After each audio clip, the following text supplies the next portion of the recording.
So on that figure, those monitoring wells that are there, they're within the boundaries of those two subdivisions. Well number 3 and well number 7 both indicated high nitrate levels, and they continue to do so. They're kind of up and down. They're not consistently high, but well number 3 does usually have nitrate levels that exceed the maximum contaminant level of 10 milligrams per liter. Next slide. In Gold Country are production wells, and you can see well number 1 and well number 2. Those are both, well number 1 is within Gold Country, and well number 2 is just kind of southwest, just a hair off of the Gold Country subdivision. But you can see that well number 1 has been tested regularly from May 2017 to May 2021 with nitrate levels 12 milligrams per liter to 20 milligrams per liter, so 2 to 10 over the maximum contaminant level. Well number 2 has shown an increase of nitrates from 4 milligrams per liter to 9 milligrams per liter over that period of time. So the PER scope was specific to septic systems and converting them to a sewer collection system and potentially treatment. The 3 alternatives that were considered for wastewater treatment. Now, I should back up a little bit. On that figure, you see Gold Country and Star City right there is the high density stuff, kind of center of the photo. In those areas, we have looked at a collection system to remove the highest density of septic systems and put them onto a sewer collection system. So that collection area is the same for all 3 alternatives. We didn't change that. We wanted to be able to make a fair comparison for each of the 3 alternatives. So the 3 alternatives include connect to the city of Winnemucca sewer, construct a mechanical wastewater treatment facility, or construct wastewater treatment ponds. That collection system consists of 59,000 feet of gravity sewer main, 6,300 lineal feet of force main. So a force main is where you collect sewage to a low point and you're required to pump it out through a lift station to another gravity sewer location. So there's 6,300 lineal feet of force main connected with 3 different lift stations. And these are preliminary, of course, based on planning level information that we have available to us. We don't have detailed topo, but we have elevation data available through Google Earth.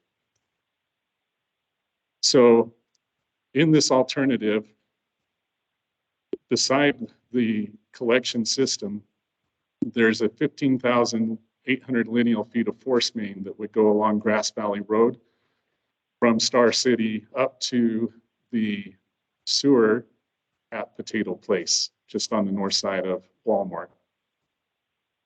Then once you connect to that city's sewer system at Potato Road, you have to increase the diameter of pipe. Once you get down Potato Road, they're about where Burger King is and just above the Flying J. You would have to increase 1,900 lineal feet of gravity sewer main to a 15-inch diameter in order to have enough capacity for the sewer system in Grass Valley. The estimated capital cost for that project is $28.7 million. A lot of that money that goes into that capital cost is in connection fees that the city of Winnemucca charges for non-residential connections. They also have a fee for residential connections, but it's 1.5 times the amount for non-city residents. The annual O&M costs, and we obtain these numbers through our efforts working with the city, would be $769,300 to operate a connection through the city. Alternative number 2.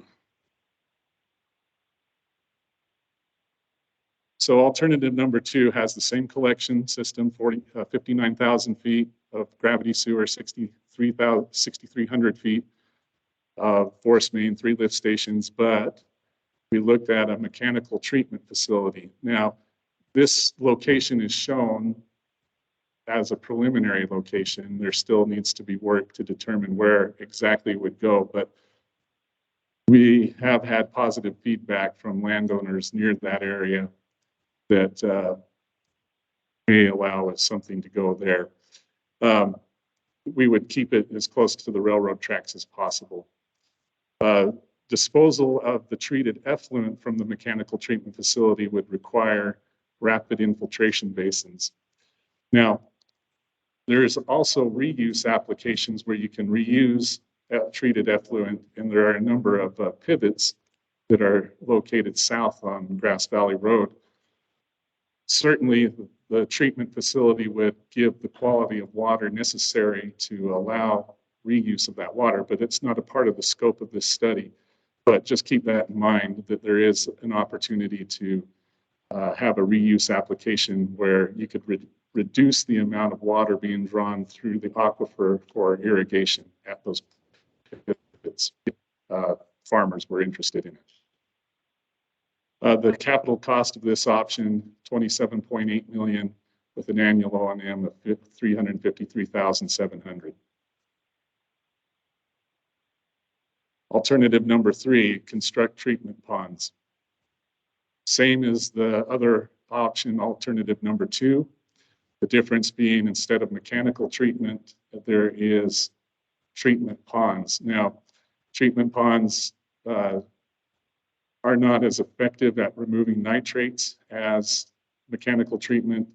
They have a lower O&M cost and a lower overall capital cost, but the problem with them is they're just, eventually ponds, if growth connects to the system, then they typically would be replaced with mechanical treatment. So we'll jump into that a little bit more here.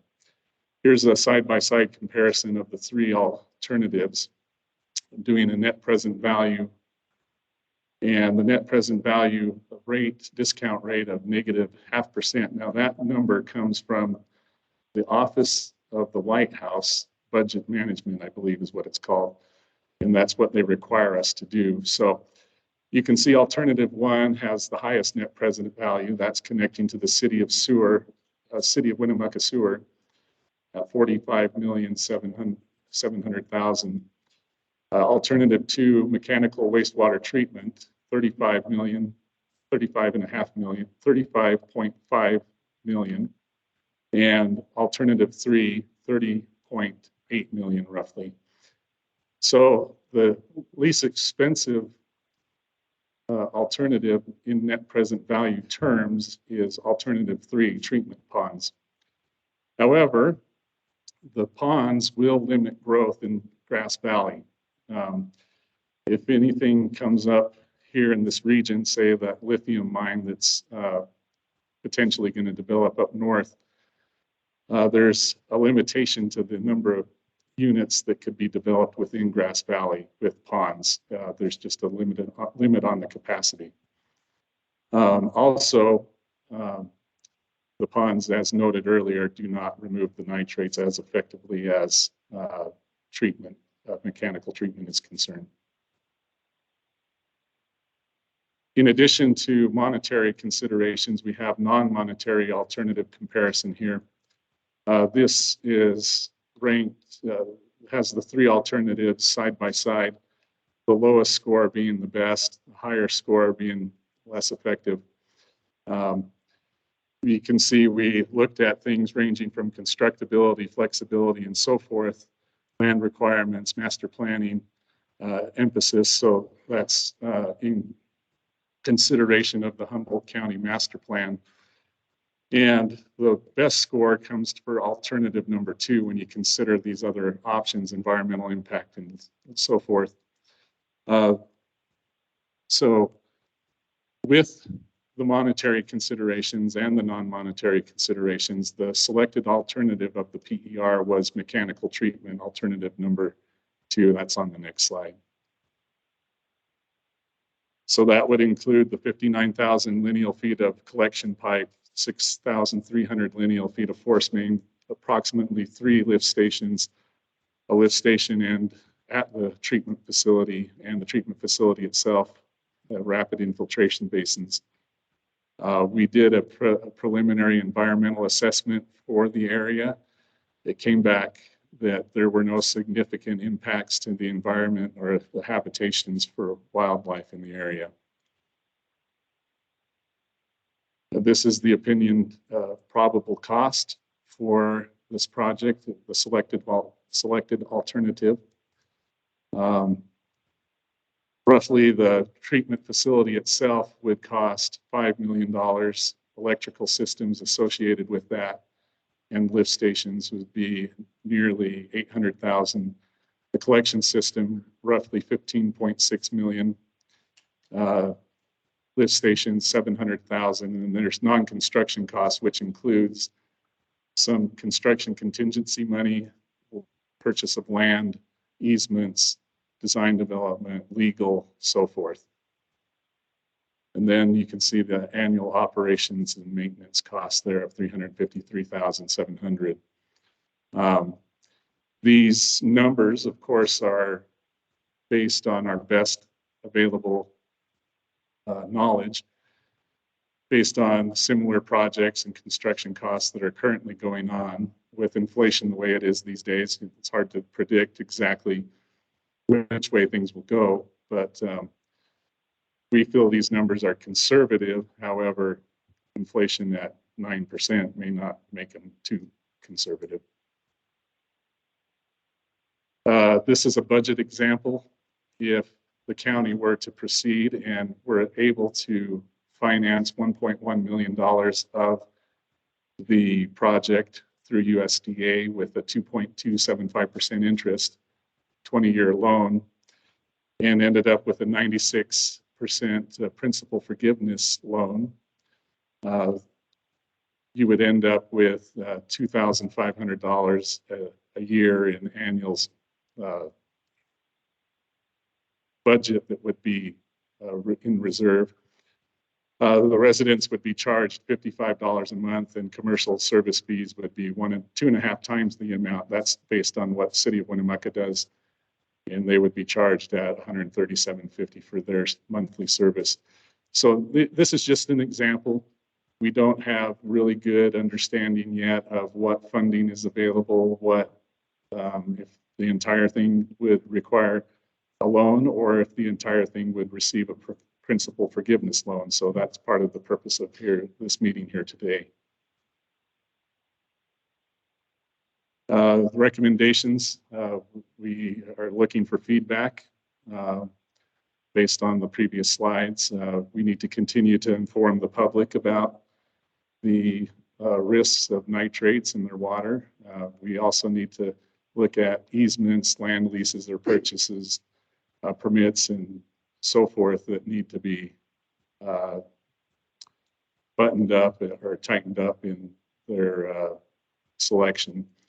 And then also we need to start the project as soon as it's financially feasible. That's a recommendation, if the commission feels that it's something that they'd like to proceed with.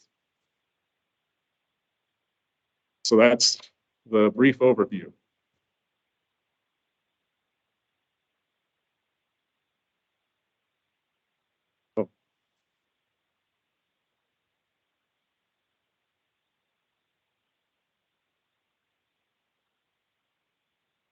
Okay, I think first thing I'd like to do is open this up to the board members.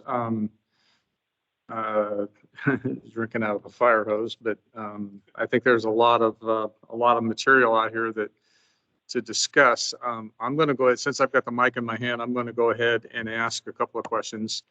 Under alternative 3, you mentioned that the use of ponds, and I'm guessing those are infiltration ponds is what you're talking about, or are they lined? They would be lined. Okay, and so you're talking about a tertiary treatment for oxygenate the, Well, it would be considered a mixed pond where you have a anaerobic aerobic layers. right? And yes, it would be lined because seepage going down. Their bacteria is working in the pond. So the effluent, what is, what is, obviously we generate an awful lot of effluent in that, and what would be the discharge? What would the discharge look like on that? It would be the same as mechanical treatment. So either way, it's value of the flow, which I have to look up here.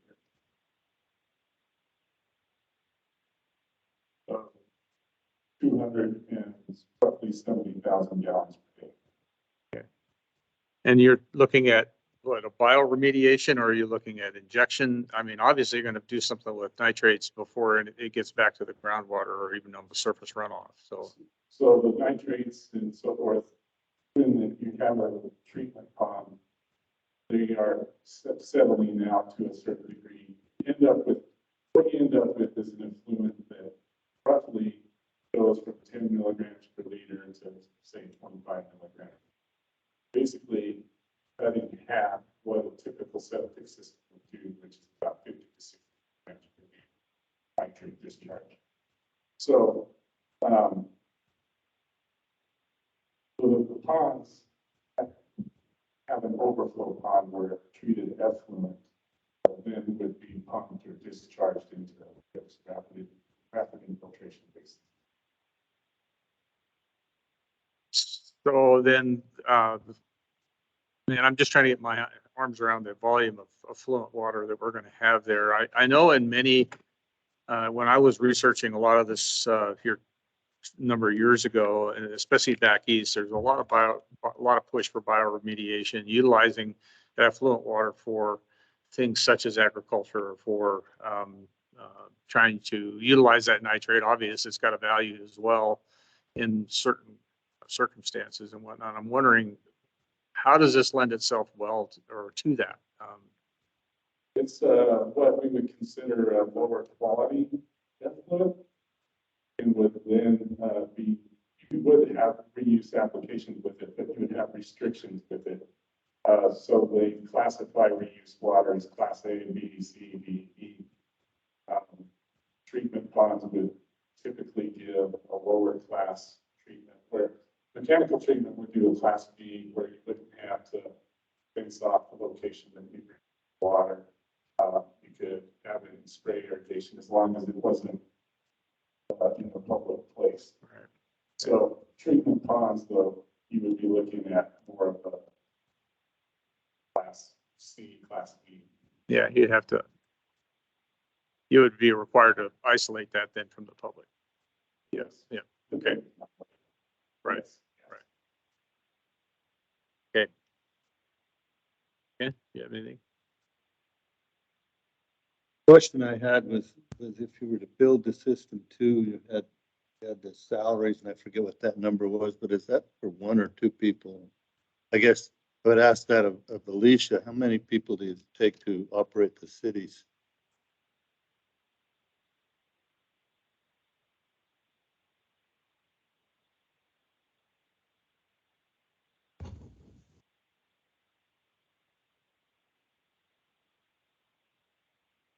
How many did you have figured in that? It looked low to me. It is, it's low compared to that. I think we're looking at one full-time position and one half. Okay. That was the only thing I had right off the bat there. Yes. Really have any questions? That was a great presentation. A lot of things going through our minds up here, but as far as your presentation, what made sense to me is or that we're at this step. Alternative one to try to tie into the city is far-fetched. I think it's stress on the city. We have enough residents out here. we're gonna put that kind of money into it.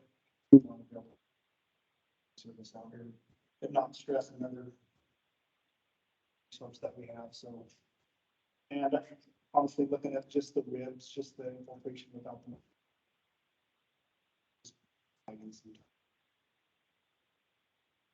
Holding ourselves.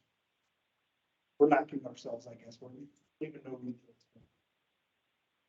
And with those costs, the plumbing costs, getting that close.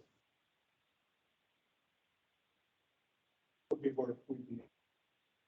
So just so you're aware on that subject of mechanical treatment, the one thing that when we talk to manufacturers, they state that they'll get a treatment of like 10 milligrams per liter for effluent, but they're very conservative in that. Typically what we see is about 5 milligrams per liter, what comes out of the treated effluent.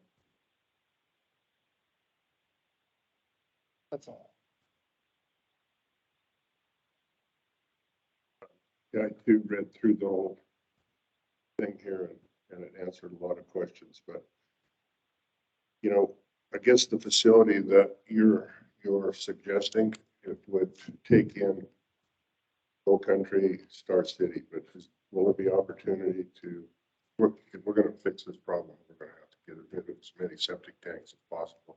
So have the opportunity to branch out into the parts of Grass Valley area.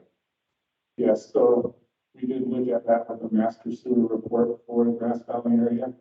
And I guess I focused a little bit too much on Old Country and Star City specifically right now. But we do have sewer lines that branch out here to the school, to the church, to residential areas. I think this is south westward. That's mentioned.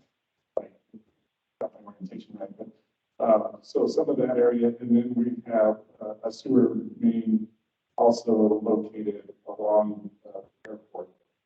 So we were looking to pick up some commercial properties for development, because that is also a part of the county's master plan, is to provide opportunities, economic opportunities. And when you have a sewer system, you're more attractive, I guess, to commercial development. When you tell them, oh, you gotta figure out a septic system, they kind of, well, is there somewhere else I can go? Attitude. So the system that you're proposing, how much growth will be available just in that system that you're?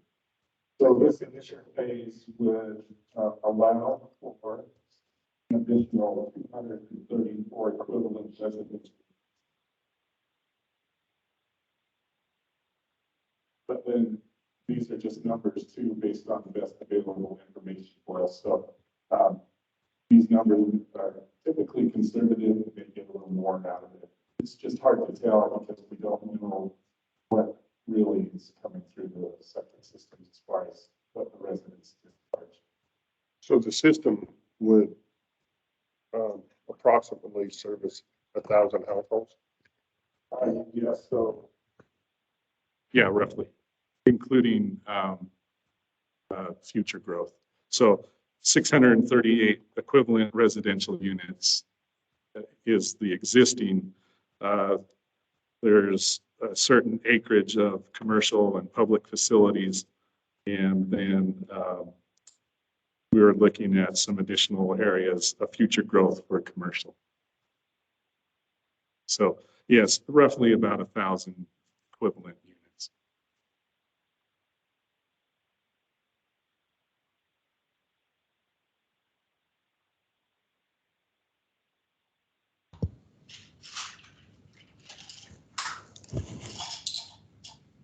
Commissioner French, this is Commissioner Haas.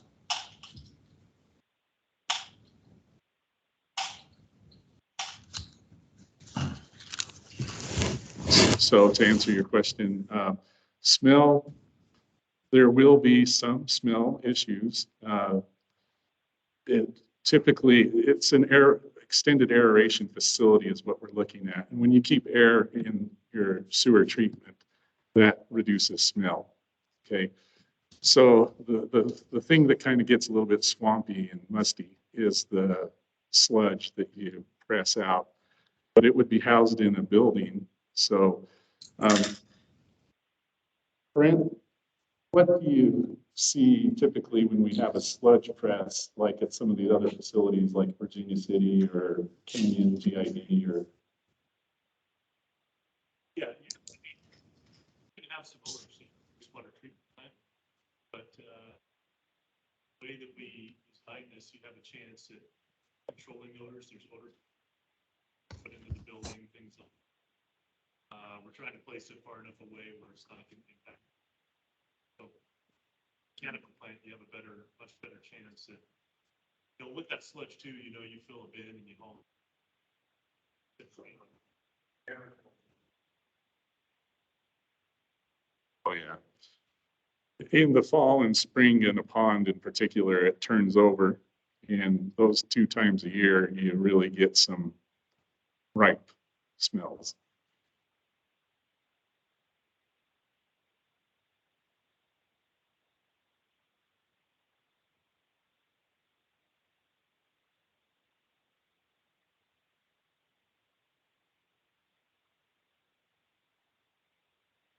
For the record, Commissioner Haas is online right now, so he's trying to get on, I think. Commissioner Haas, can you hear us now? I can now, yes. Did you have a question? Well, we can't hear you, Commissioner French. When we can hear, I can hear you very well. I could hear Ron very well and Jesse barely. But when the answers come from the engineering firm, we can't hear what they're actually telling us. I did catch the ponds and whatnot. We just got through trying to rid our community of the smell of the ponds and stuff after how many years with the city, and it seems to have worked. So why would we want to go back to an open pond?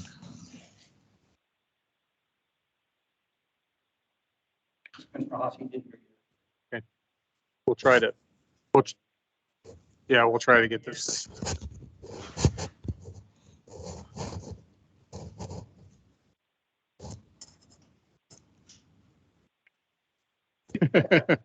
They're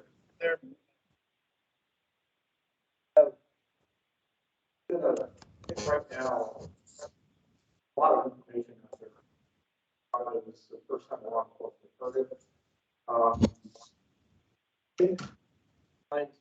If there's any burning questions that somebody would have for the 3 alternatives that are on the table right now, maybe we could let's try to consolidate those questions so we don't burn up a whole bunch of time. Did anybody have any? Yes, sir. Please come up. Can I get you to state your name for the record too?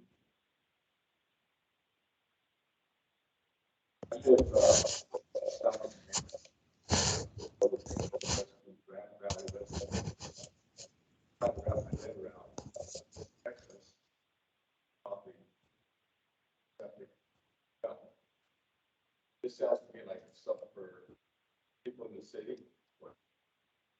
Sewers, citywide. Access. Okay. Take a lot. Take a lot of the same questions and whatnot, how does this equate to what is being proposed? How does this equate to, for instance, what the city of Winnebago provides for the residents there? And I think just a real quick overview, like we touched on it here, but maybe it wasn't quite clear. The system that is in place now has been in place for many decades in the Grass Valley. It was a system of a deep well, usually between 80 and 120 feet, and a septic tank for residents. We found approximately 10, 12 years ago that we have the accumulation of nitrates in the groundwater is elevated enough to where we're starting to see levels that we are concerned about in terms of the drinking water side of it. especially in areas where we have a high concentration of septic tanks. So to get to your question, I think ultimately one of the things we're trying to determine right now is, do we create our own, do we abandon the septic tank system that we have right now and go to a system very similar to what the city of Winnemucca provides in terms of a treatment system, tertiary treatment system? And if so, what does that cost and how do we go about getting from A to B? The other thing is, in many cases where we're already reaching that point of high levels of nitrates in the water, how do we mitigate that right now? And I think we'll hear some of that later on today in terms of some ideas on the table of what we can use. But I think from the standpoint of the commission and folks like yourselves that are in the room today, I think what we want to do is we want to isolate nitrates away from our drinking water in this part of the country, in Grass Valley. And the solution to that, we have three alternatives on the table right now. We're trying to get a solution that is going to do the best job, the best bang for the buck. And secondly, what's it look like in terms of the residents that are here right now, and what's it look like from a standpoint of development in the future as we expand Grass Valley out. I'm not sure if I answered your question right now, but maybe we can open that up. We have one more question over here. Before we go on, can I just? I'm Dave Mendiola. I'm the county manager. So I've been working with the engineering firm and others. So I think the question was with respect to where you are, this is probably not going to affect you right away. If the idea was to have the biggest impact we could as quickly as we could. So if we build a collection system, if you look at Grass Valley, then Gold Country, Star City is the most densely populated areas. Then you take in BJ's Market, this elementary school, the Mormon Church, and then we pick up the Industrial Park Airport area. That was the biggest impact we could have, at the same time trying to keep the cost, reasonable, if you will. And you see it's a $30 million bill to do it. So to answer your question, a lot of people will not be affected by this, maybe for 5, 10, 15 years. It could take a long time, because in the master plan that we also did with Far West Engineering, the cost to extend that to further is in the tens of millions of dollars, because you can imagine when you're putting in miles of pipeline to be able to connect people. And I know there's one other question will come up. I'll just mention it now. It'll probably come up again, and then I'll go to that other question. Is that our goal is to make this, to get all the funding so that there are no costs to any individual, no business, both to hook up as well as to shut down your septic systems, because those who are on the system would have to shut down their septics. But our goal is to cover all those costs through grant funding. So that's the goal. What we end up doing, I'm not sure, because we haven't started the grant funding process yet. That's one of the things I'm hoping to get from the commission tonight is, if they want to move forward, then I'm going to have to start working with our grants coordinator and others, with our Western Nevada Development District folks, to start looking for money, essentially. So somebody has a question.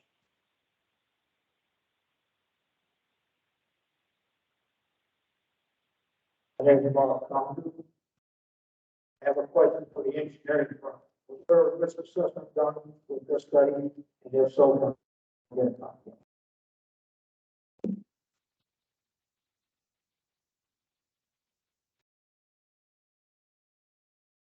Risk to what level? What in regard, risk in regard to what? we're talking about items that might be seen.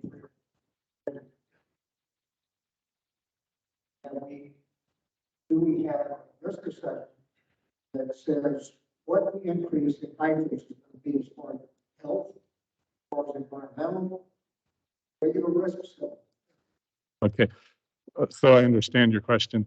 What we're, the plan is, the preliminary engineering report is not specifically a risk assessment per se, but we do look at in the report that by doing mechanical treatment or a treatment of some kind, you're reducing your nitrate levels that you're discharging into the ground. So we have an understanding that if you do mechanical treatment, there's the potential to, you're going to be somewhere in your discharge effluent, anywhere from 10 milligrams per liter down to most likely about 5 milligrams per liter. If you're doing that, then you're not going to be increasing your nitrate levels like a septic system does.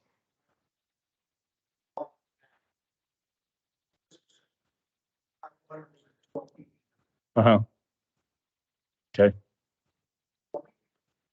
Oh, no, so I understand.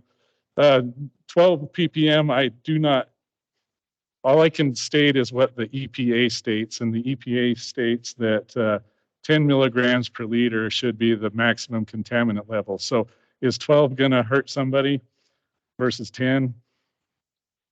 I don't know. I don't know how to assess that. Correct. Well, yeah. Yeah, we want to keep it below the contaminant level. I get your point. It's very expensive. And what is the true risk? Is 20 milligrams per liter? Is, you know, the people that do those studies and the fact that the federal government has determined that 10 milligrams per liter is a safe level, that's all I can speak to.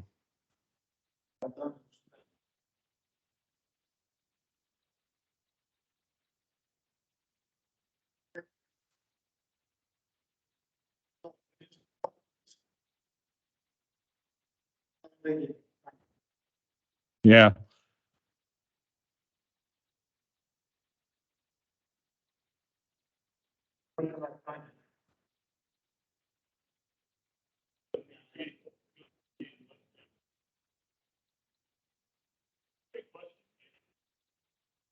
What the health impacts are, EPA does study impacts for public health based on the level. If it turns to 10, is the safe level.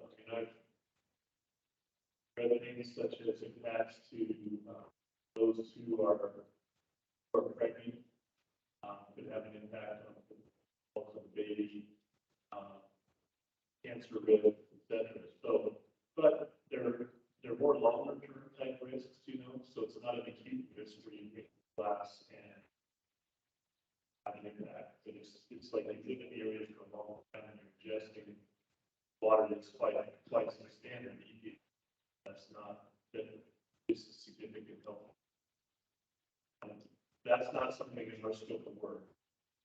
Just take your EPA's standard. There's a state standard behind that as well. And it's the limit. That's the EPA. That's a good point.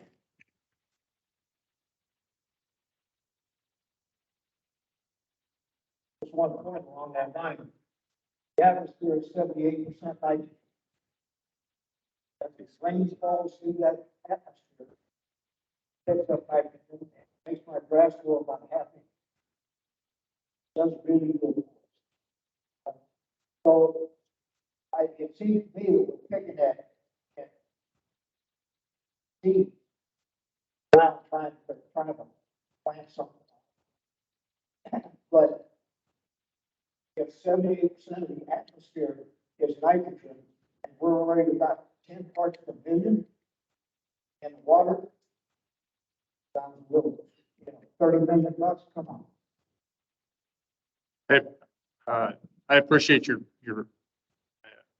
I really do appreciate your question, and I know where you're headed with it. I think everybody took a big gulp when we saw exactly what we were talking about. The thing that got my attention on it, to be honest with you, is the levels of nitrates, and we're not talking about just elemental nitrogen here. We're talking about nitrates and nitrites. And when we saw that those levels elevating, and it was kind of almost a straight line, an exponential, not exponential, but a straight line increase in in nitrate levels over the last 2 decades out here. I contacted NDEP because they were interested with it as well. They were doing a lot of the studies for us and that were tracking that. And I had the same question, I asked exactly the same question. How do we mitigate that? And what is the level that we should, that the bells and whistles go off in our head that we ought to be thinking about doing something? And of course, they cited 10 parts per million under the EPA studies and whatnot. And when they went back though, and they tried to explain why they got to that point, it had to do with some places where they'd already reached levels of toxicity with nitrates on the East Coast. And it depends on your population. It depends on whether or not they're the population's elderly or the population's really young. And apparently there is a condition that they discussed openly on the East Coast called blue baby disease. And nitrates hop onto the hemoglobin in the blood just like carbon monoxide or anything else would, and it actually robs the oxygen from a young infant. And the baby would turn blue as a result of that, and that hence what they nicknamed it. But the bottom line being is that the discussions started centering around how many parts per million before you start seeing with your most vulnerable population at what point. And the EPA said we're comfortable at 10 parts per million for the most vulnerable members of your population. And so it came down from a standpoint of our responsibility here is that when the folks that have actually been tracking this and actually following some catastrophes on the East Coast, we 10 parts per million, we're going to take it dead serious about it. And I think to your first question though, is I think managing the levels below that 10 parts per million level as we expand the population here, that's the key. So that none of us get to the point to where we're wondering about our nitrate consumption. So to answer your question, I think that's one of the reasons we're sitting here right now is that we want to make sure that we take measures that will protect the public health for all the vulnerable populations as well as folks like yourself, that don't have quite the concern for it. But so I think from a standpoint where we're at right now, I think that's where we're going to, that's what this commission is, why we're sitting here tonight. That's why we're trying to get as many ideas as we can. And, the comment that you heard from our county manager, I think I need to emphasize that again. Yes, we're talking $30 million. But we're also talking about there's a significant amount of funding out there on the ground from the federal government as well as from state revolving fund and whatnot, because there's an interest in those municipalities to actually manage effluent like that and manage it in a consistent manner from one community to the next. And so it's on us to try to come up with a funding source that will impact the community and the members that it serves to the least amount we can possibly get around. And the idea behind it is zero. If we can come up with $30 million worth of funding on this thing, we're going to go for the gusto, because I think ultimately it would be criminal if we didn't take advantage of those kinds of grant funds to try to provide those services to the folks out here, knowing that we're seeing an elevated level of nitrates. Commissioner French? Yes. Yes.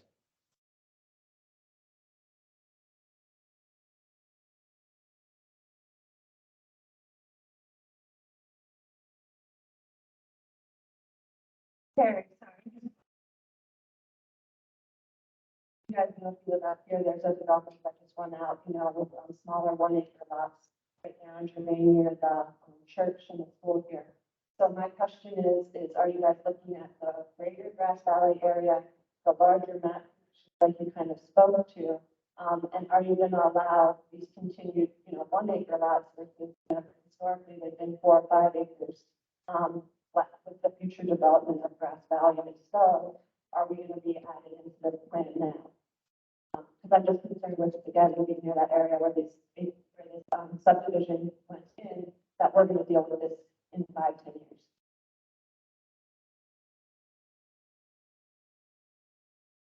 Well, that is a question I think is probably going to be on everybody's mind as we expand.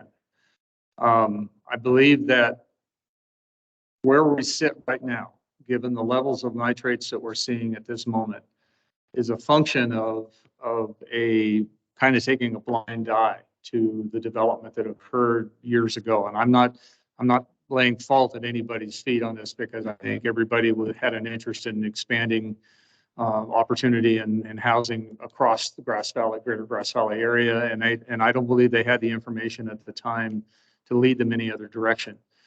But it is what it is now. And I don't want to, I think ultimately as a commission, as a regional planning commission, I think we would be remiss if we allowed for, from an ordinance perspective, to develop additionally in heading toward the same problem have right now, but maybe at a different time horizon down the road. So I'm kind of the guy that would like to see us address it on the front side of it right now, so that we can put this behind us and press the reset button. And I think this is a real aggressive move that we're making right now. I think every commissioner around here shares my concern on this thing. When you start talking $30 million, that's a big deal. But I think this is an opportunity, given a lot of the funding sources that are out there on the ground right now for municipal sewer and water systems across the state of Nevada. I think this is probably as good an opportunity as we're going to have for us to try to take a run at those funds. And I think we should. So. Yeah. I think we'd be remiss if we're going to do this, not do it right the first time. Only put a Band-Aid on it. I mean, the problem is septic tanks, right? So we've got to eliminate as much as we can.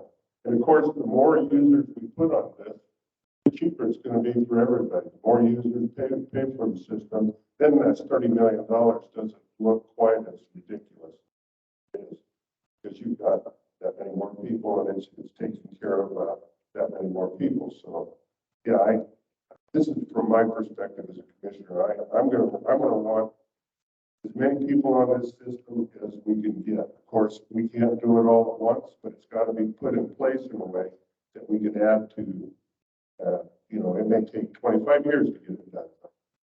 It will work greater portion of that.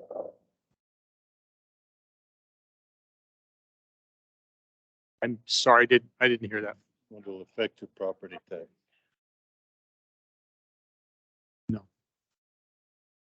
So my follow-up question would just be, moving forward, is that something the commission is going to look at as far as what size lots? I know for state law should be, 1 acre lots, and I know that's what was went in, but as far as future planning in the Grass Valley area, is the sewer system and the lot size and all that being accounted for with the developments, and or would the developer be able to pay some of the sewage connection fees?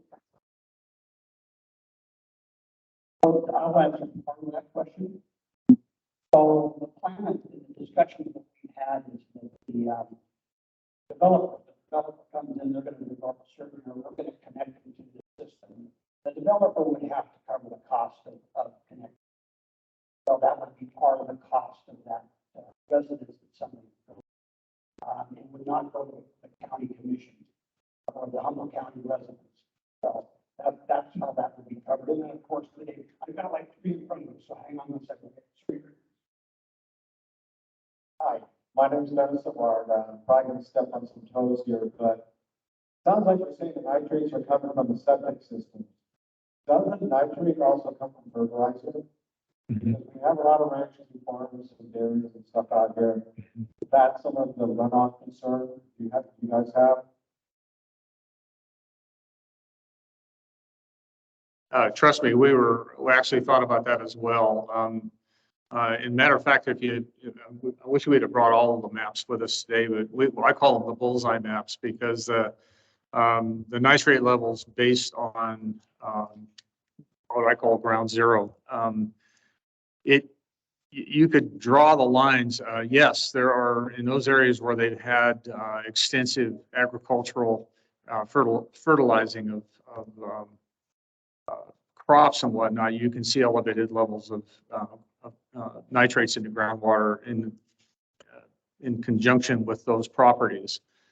But you also look at, if you draw a circle right around Gold Country and Star City, right in this area we're at right now, it's just one great big bullseye, and it starts right in the center of that, and you radiate out that bullseye in north, south, east, and west from that point, and the level of nitrates actually dissipate as you get farther away from that center. The other thing that we were trying to get our arms around is that some areas it appeared that levels of nitrates actually were less. It wasn't predictable in some places where the nitrate levels where you would consider it, they would be fairly high. And I think one of the things we were looking at had to do with elevation, changes in elevation. And I think as the groundwater runs off this valley floor and heads toward the Humboldt River, I think the movement of nitrates accelerates at that point, because everything downstream from that point seems to be have less concentrations in those folks up closer to the bullseye. But if you go uphill from that, or you go to the north or to the south of that point, it's like it's sitting in a perched aquifer right there. And it seems to be, especially during these periods of time like we're in right now, where we've got our groundwater levels seem to be kind of stagnant right now. They're not, we're not on the high end of a water cycle. And so those concentrations seem to be more critical at that point. But I guess I can tell you, yes, there is a concern with that. And yes, that would be considered, with regard to the permitting side of things and down the road. I mean, if fertilizing, if a commercial operation of fertilizer is actually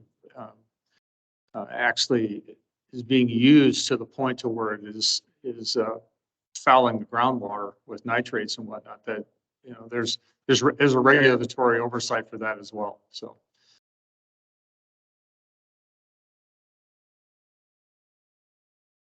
Just wanted to comment on Ellen's question. Ellen, I did hear what you said about, is there anything immediately that we can do? I sit on a couple of planning and development boards, and there is lots of talk about what can happen immediately from the development side. So don't think that we're not thinking of that stuff, because we are. All right, Ben.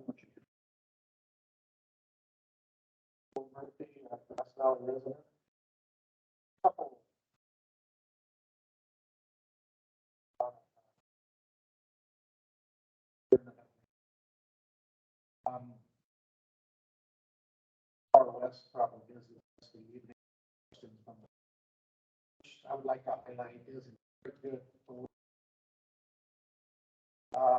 for the commission. You guys talk about data and information for 30 years.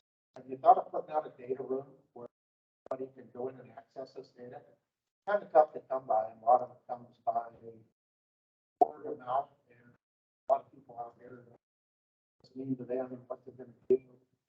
Access their property, sewer system. I own property out had Dutchman acres.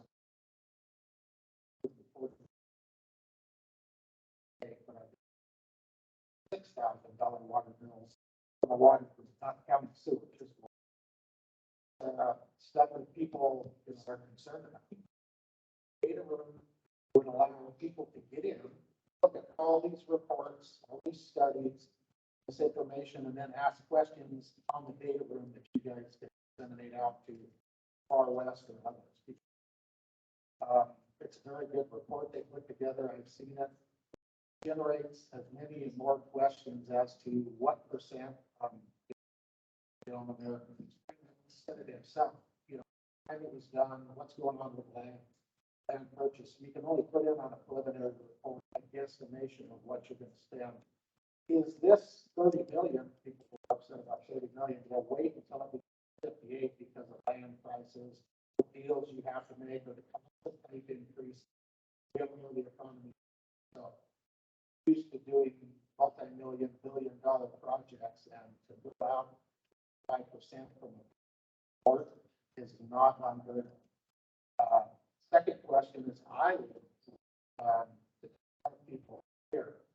Because of my experience and connections, I think the people that have done some of these reports, companies, unfortunately, I'm one of the septic systems, but I'm being told that this is not probably farm water, which adds nitrates, it doesn't help. It is probably septic systems. But in the report, you say you have years worth of information from 7 wells, and our West states and NDEP. Trust me, if you're a mining or ever been, you know, correcting this stuff. 4 of those wells, you can't really trust the data. Look at some of them. Well, number 3 seems to be consistently over. Most of the rest of them don't. So I appreciate what you guys are saying and moving forward and moving quickly. But the free money syndrome, it's not free money. Everybody in this room, everybody in this country, that's our tax dollars. And if it can be managed elsewhere, and I'm not saying it can, I doubt it can, but don't jump too quick. Don't grab onto a system that isn't going to help us, or it's going to cost us more money. We'll be back in 5 years with the rest of the residents out here saying we don't have enough land, we don't have enough room, it's not big enough. Do your legwork right. Make sure on this nitrate stuff. One of the things we have in the is here is 4 ounces. One of them is 2 ounces. What about septic systems? What's the technology? Has anyone looked into as an county? If you came and told me I had 3 years and there was grant money and support for me to update my septic system, which is probably over the 30-year limit on my properties, I would be looking at that. I've already had it repaired once, so has that been looked at as an alternative? And I appreciate the going quick because of the nitrates. As the gentleman over there said, I know I've strove at mines to meet another nitrate emissions. That is a quarter of what California water is because it's an agricultural state and they have all fertilizer. So I applaud you are moving forward quickly, but be very diligent and we'll get this data into a data room because everybody in there, I haven't even heard about this. So I've dealt with this stuff for years. Recently left mine in Arizona where we were dealing with Arizona and Florida Canyon for 32 years. Trust me, biggest plume in the state. Didn't go anywhere, didn't hurt anything. Deal with MVP. We spent millions and millions on something that wasn't a problem. So I said I would just like to highlight that. Maybe a connection with our West because reading the report, I probably have to fit. And they're important. Everybody in this room, I want to know. So I would look at the data room, set it up where any open access. You can tell who it is. They can go in and ask the question. Not every time you have one of these meetings, does this sound further? How you down for days asking questions. Thank you. That, I just speak to that. I think it's a great idea, to be honest with you. I'm not sure you were in the community at the time, but about 2014 or 15, we had a water summit. Remember the county commissioners hosted a water summit at our convention center. And we actually had a lot of folks in the room and the data sets I thought were very helpful from everything from bioremediation type nitrate septic systems to, what were some of the options for somebody, for instance, who put as opposed to a septic system versus a direct tie into a tertiary treatment system. There was quite a bit of information provided that night. NDEP was there. They had some demonstrations for us, and I thought it was pretty helpful. And I think to go to your point is I think if we have that data that we've got right now, if we were able to put it in a position in a place where it was accessible for folks online and whatnot, so they could ask questions and whatnot, I think it'd probably, especially now as we're starting to move toward some of the solution side of it, because I think we gave the impression tonight that we're on a dead run and we're going to go do something and spend some free money. That's not the impression I want to leave with you. I've been a commissioner now. This is my 12th year, and we've been working on this for 12 years since I've been on there, trying to get to a point to where there are some of the solutions we could actually implement them without breaking the county or financially harming anybody in the Grass Valley area. I think that was ultimately is what our goal is. I think ultimately what we're seeing right now, and I think what we want to leave with you is that the opportunities for community wastewater treatment systems and the funding for those systems for communities is better right now than it's ever been. So I think it's an opportunity for us to at least try to compete for those dollars, because if we don't get them, Pahrumph's going to get them. And I agree with you. It's all tax dollars. We're all paying for it somewhere down the road. But I'd like to, if we've got a need for this and we can push a reset button, I think we should utilize those funds if we can get them. So, but great point. And I'm going to leave that with our county manager, but I think putting something together there for that would be, along that line, would be a good idea. The answer to that would tell me.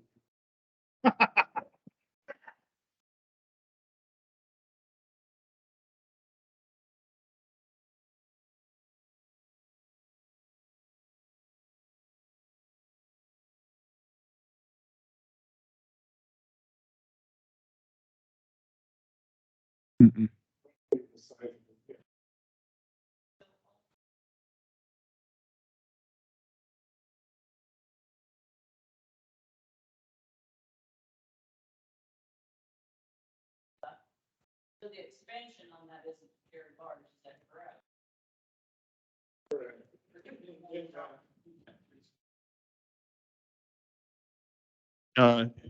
You're correct that there's not a very significant oversizing of the plant. We have looked at expansion opportunities where you do increase the treatment train. If there's a need, if development comes in and there's an opportunity for expansion, these units are expandable. But yes, 300 units roughly, and that's a directive of the state that we do not oversize. What they call it is capacity for the project plus reasonable growth.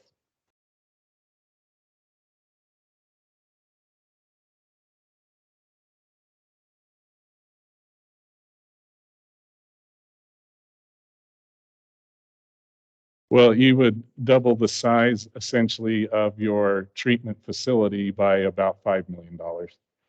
The big number comes in from the placing the sewer mains and the sewer collection system. That's the 15.8 million of the cost. So say a developer did come in and want to construct a subdivision, he would be responsible for building his mains and so on and so forth and tying into the system. There would be connection fees associated with that the county would collect. It would be set up so that the cost would be essentially put to the developer.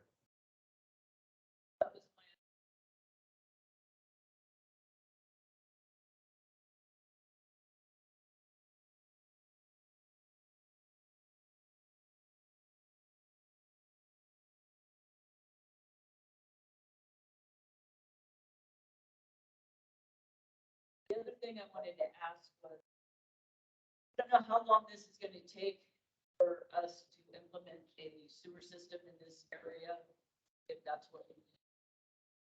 But since you have such high nitrates in this whole area, how can we put a moratorium on building out here to keep the nitrates low so we don't expand it? Because I know we just put all these homes in here, and I don't know if you have any more on your agenda to be built here. But if we have such high nitrates, we should do some type of moratorium to hold, them get that sewer system in.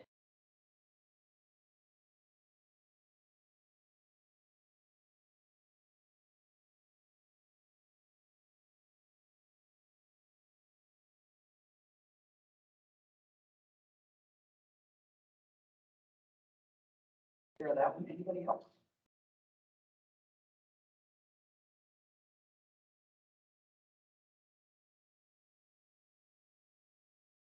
Oh, Which one are you? you're Planning. you're referring to the planning on that, on a moratorium on subdivision maps? Um,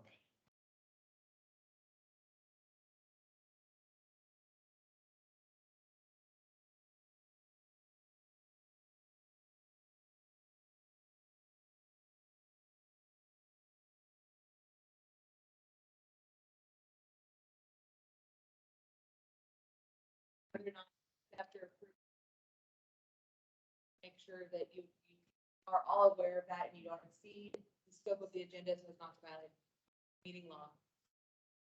Yeah, but I think ultimately that's a legitimate question having to do with what we just talked about. And I can't speak for the Regional Planning Commission, but I know from a master plan perspective, yes, we have very much addressed, what got us into this position already and what the concentration of septic tanks per square mile needs to be, as per, what we've had and what is being proposed.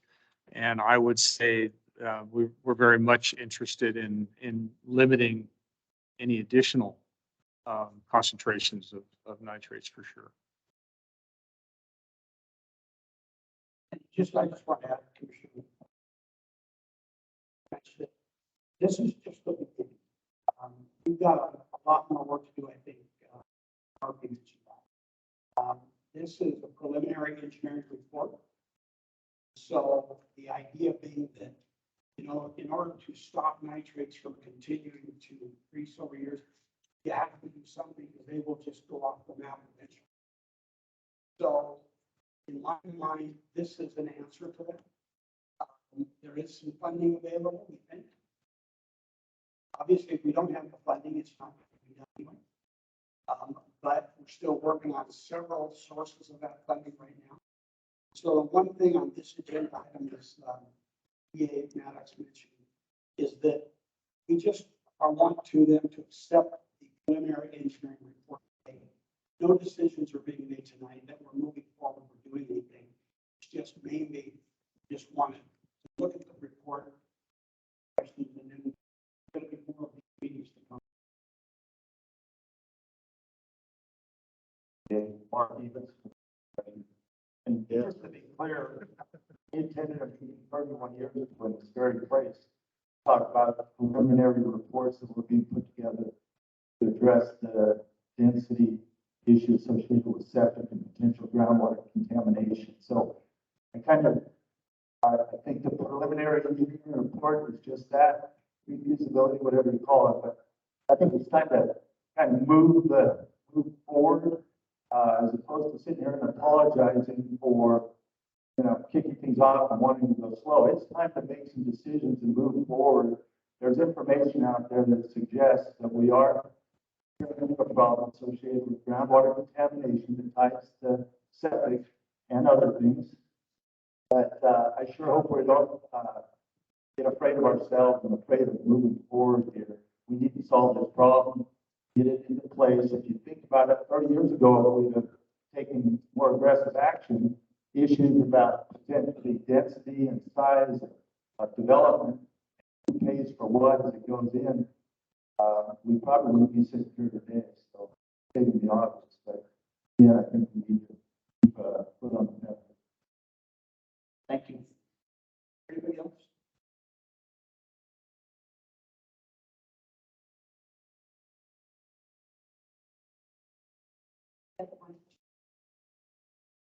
Name Tori Patrick. But as being a retired senior on a very fixed income already, that's with this inflation, trying to feed animals and stuff like that. I live up in Grass Valley, just on the side of the little line.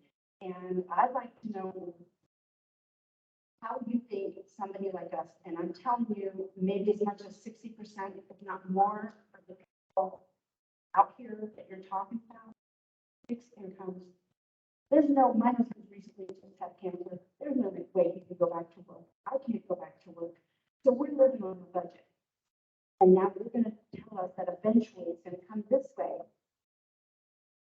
How is that going to, I'm thinking about seniors that no one's talking about. Let's get this done. Let's get this done. But no one's talking about the seniors and the people that live in this area that are fixed income. Glad you brought that up. I think one of the primary considerations that this board was talking about when we first started talking about initiating this study with Farland was how do we fund not just putting the wish list in the ground in terms of the piping and the facility itself, But how do we fund the connections for the existing houses, and how do we abandon the septic tanks that are already in the ground? And it is part of that question is answered as part of the proposal that's on the table right now. Is that what we envision at this point is that it will be I call it pushing a reset button. And ultimately what we would like to see happen is the laterals and the abandonment of the septic tank and the laterals that would replace it into the sewer system would be covered in the cost of the project itself. Not something that we would assess something to those folks. That was the first thing that came across most of the table for us was that how do we do that? I mean, my word, we've got a lot of folks just like yourself out there that they've got a budget, that they've got they've got a property that they're worried that are going to be required to tie into a septic system and whatnot. And the idea behind what we're doing right here, right now, is to make sure that that's part of the project. And that's why we're putting the project together a chunk at a time.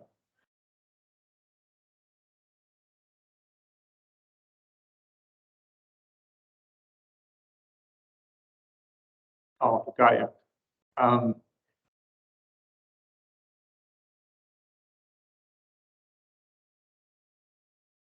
Sure. Let's do that. I'll do that. All right. The question was asked is that not only do we, there are folks that were concerned about the cost of the laterals and the initial hookup, but the cost of sewer fees, the monthly cost of sewer fees. I don't have an absolute fee schedule to tell you that it would be free. I can't tell you that right now because somebody has to pay for that the maintenance and repair of the system. What I can tell you is that we understand, with regard to some of the other communities that we're actually working in right now, with, for instance, McDermott or Belconda and whatnot, that we're very much trying to provide the services with, on a shoestring and without limiting the ability to put together a facility that is robust and something that we're not having to be repairing on it. But your question's a good one. But I can't tell you right off the top of my head that it would be free to operate a system like that. There's going to be a cost involved. Mr. Chair, so one of the things that seems to answer your question is that there will be, we think, about $55 a month will be the base amount. But there's no reason why a lot of communities, what they do is they set up a fund, get money from different grants and things like that, where you can get a much reduced amount of that if you qualify. So, and that's certainly something. Well, everybody will have the same amount completely, but if you qualify at a certain revenue level, then you could qualify for a lesser. They can't hear you. Oh, okay. Yeah.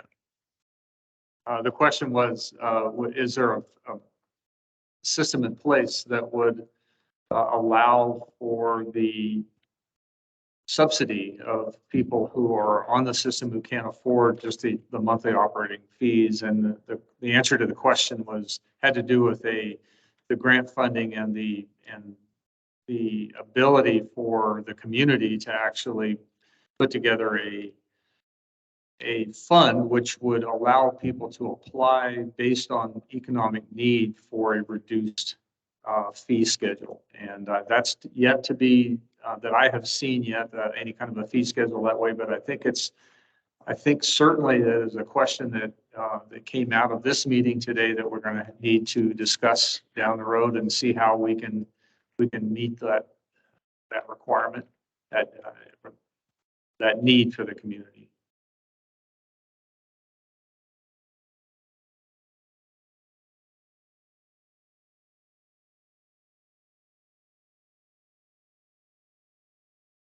So you and with the current existing map, the 1,000 residential units, would it be feasible to see what the plan would be with what Grass Valley is proposed to look like, 10 years down the road with the regional planning committee, with the additional developments that are being planned near the airport, with what might be happening, the smaller lots in the community? Is there any way to kind of look at that alternative in comparison to this, like a larger system and what that would look like down the road? Repeat that question. And then I'll- No, you go ahead. Didn't get all of it. I didn't get all of that. So the question was, is there a plan that shows phase 2, 3, 4, 5 down the road? And the answer is yes. Far West Engineering put together a master plan for Grass Valley. And in that, it shows the different phases and the cost to do that. So I'm happy to share that with you. You had a great idea, Mr. Murphy, about putting a data bank together. We can do that. And that's the kind of information I can put in there.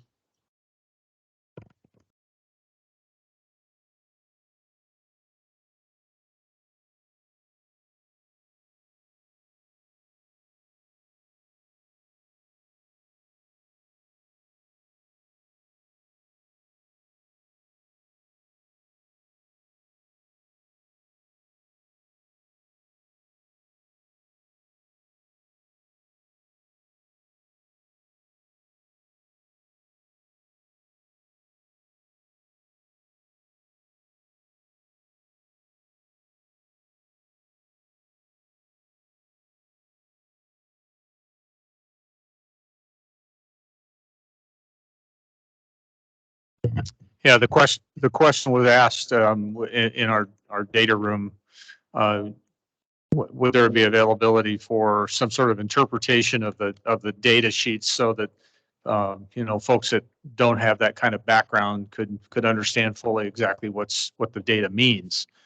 I think that's what you were saying, and I think that's a great idea, and I think I know we struggle with that as well. We end up having to get those explanations as well, and I think keep that in the back of our mind as we're putting that data set together, to where we could put it together in layman's terms so that we can at least understand exactly where we're headed with it, and also provide that ability for folks that have answers to some of those questions to weigh in and to help out. This is a community project. I mean, that's really what it is. It isn't a commission-driven project, and it certainly isn't a state project. This is a community project.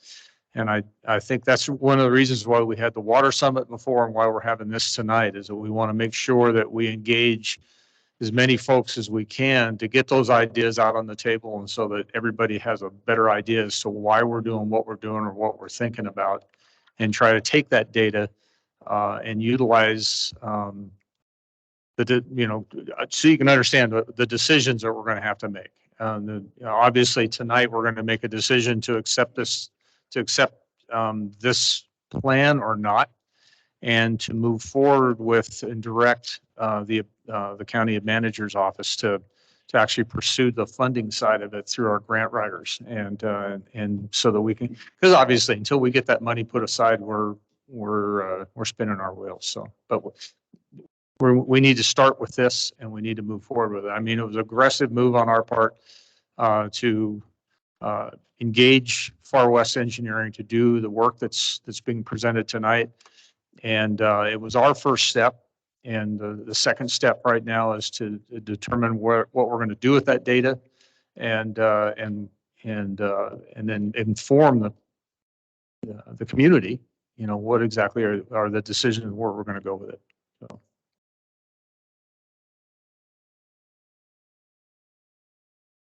So, Mr. Chair and Commissioners, so the item in front of you is just to accept the preliminary engineering report.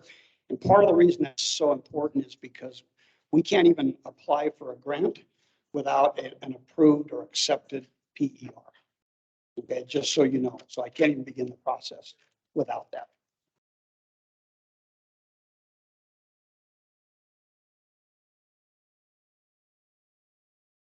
So I understand a lot of the questions that you folks have brought forward, and I've written many of them down, and I think we'll be able to do more research and find answers to some of them that maybe weren't clearly answered tonight. But I can go back a number of years and we knew that this was a problem out here, but every time it was brought up, there wasn't any funding available. We didn't have the money in the county budgets to do it, nor did we feel like the other taxpayers in the county should be taxed or addressing this problem that is just a Grass Valley problem, and more so Gold Country and Star City area and the areas that were outlined earlier in the preliminary report. So along came this money that was available all of a sudden, and that's when we said, hey, there's some money out here. It's available. We may be able to get grants to do this. Now is the time that we can address this situation and help these areas out. That we were seeing nitrate levels go up and up and up. They weren't going in a downward trend at all. So it's my position tonight that we should move forward with this and find out if there is money, actual funding available to do this project. If there isn't any funding, we don't have the money to do it. So, but we won't know if the funding's available if we don't move forward with it. We need to be able to move forward with it, see if there is actually land for sale that can be purchased to put a facility on. And so that's where I stand.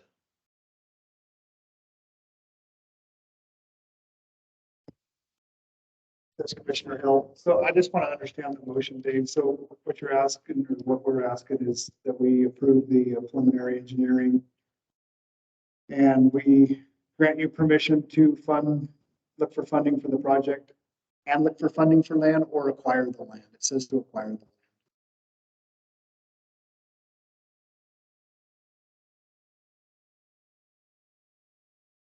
So basically at this point, it would be just giving you the go ahead to pursue any grants, and it would come before this board again before any major decision is made.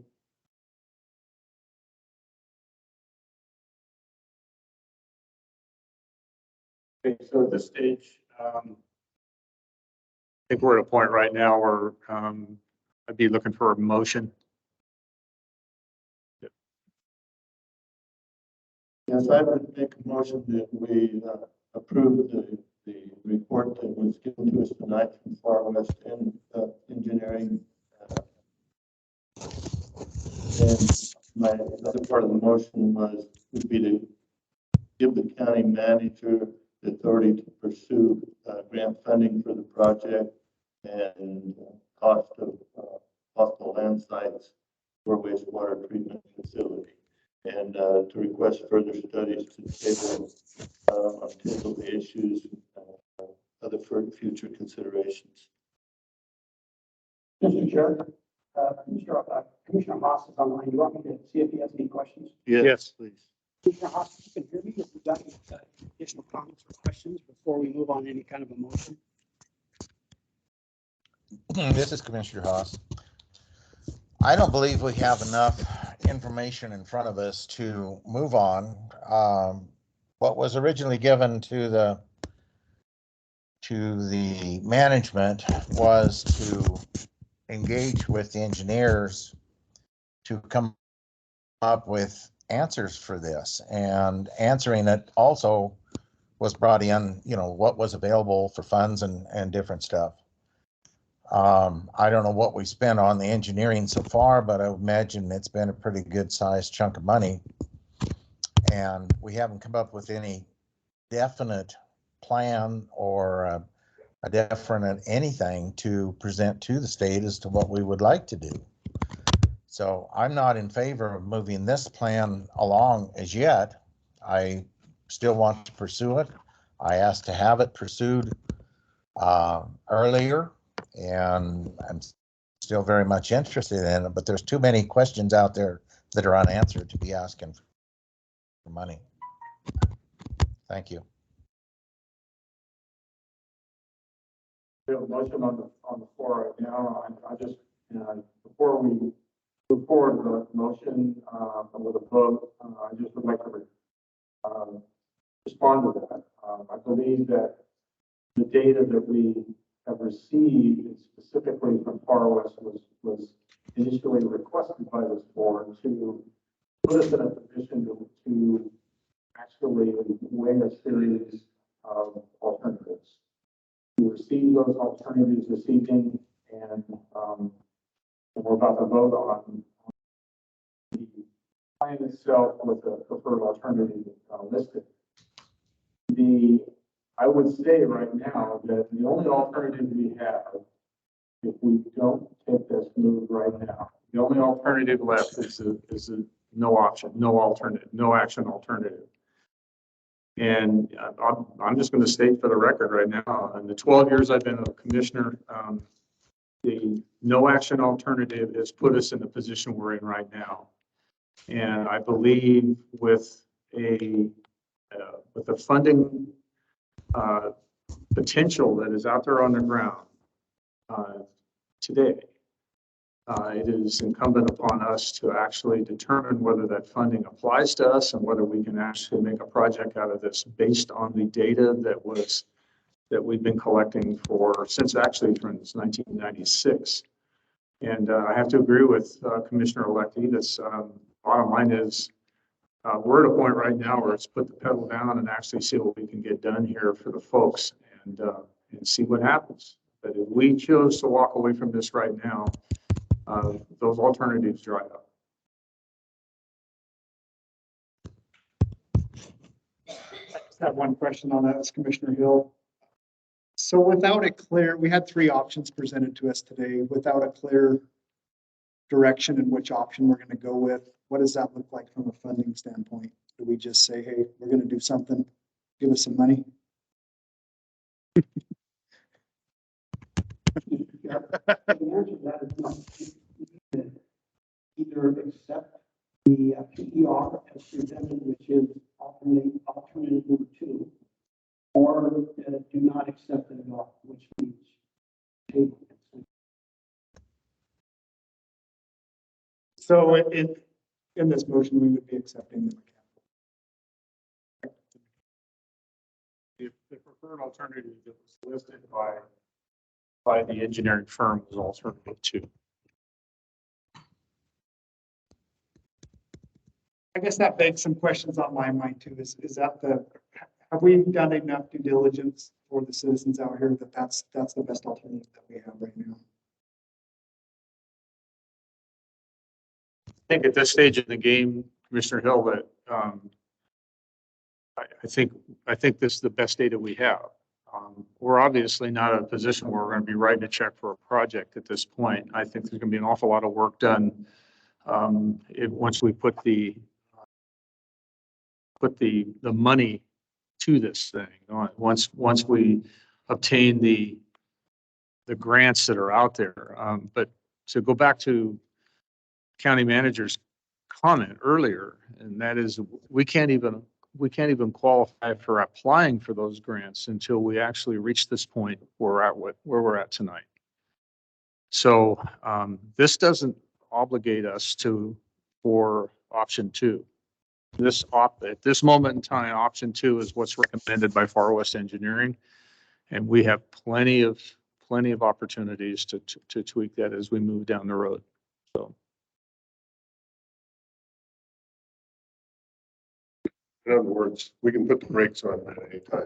If we want to pursue this any further and we need dollars to do this, this is our chance. Bottom line. Sure. Okay, we have a motion on the floor.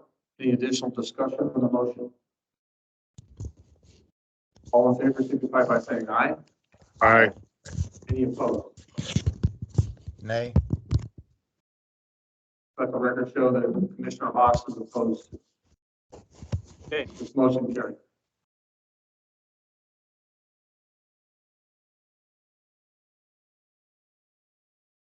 So the item 5 is a review of the Gold Country Water Preliminary Engineering Report. This is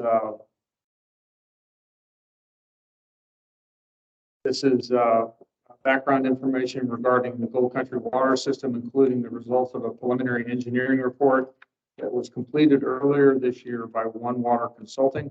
This is a separate engineering company The reason for this PER is to find alternatives to Gold Country water to mitigate rising nitrate levels within the Gold Country water system. Several alternatives are discussed in the PER. The recommended alternative was one, drill a new well in an area that is much lower in nitrate levels, connect the well to the entire Gold Country water system to the Star City water system, or a consolidation of them, for the purposes of blending the water with Star City wells, which will allow the systems to keep their nitrate levels below the EPA 10 parts per million for the next several years as this system moves forward.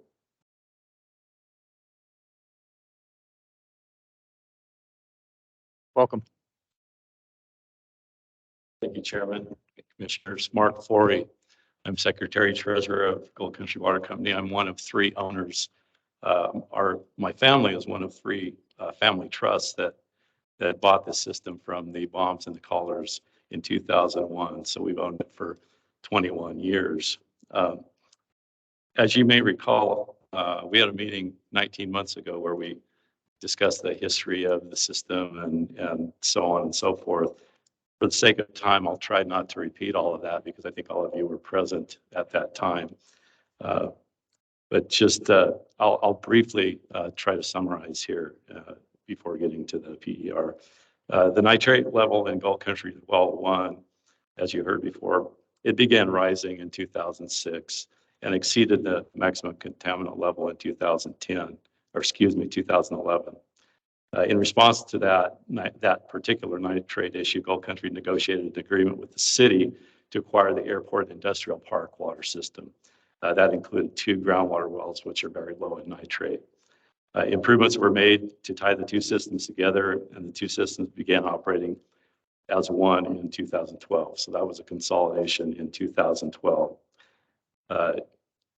In 2017, the nitrate level in Gold Country Well 2 began rising steadily from 1.3 parts per million in April of 2017 to 9.0 parts per million, as you heard before, and that was a year ago. Most recent reading is a little bit below that at 8.3 parts per million. It's important to note also that Star City has one of their 2 wells has a rising nitrate level as well. And that Star City's well number 1 was 4.4 parts per million in September of 2015 and got up to as high as 7.8 parts per million a year ago. It's a little bit below that now. The nitrate levels in both of these wells are still on an upward trend and could go over the 10 parts per million MCL within the next few years. So in January of 2021, Gold Country received a small grant from NDEP to do a PER for the nitrate mitigation. And that PER was completed this March and approved by NDEP in April.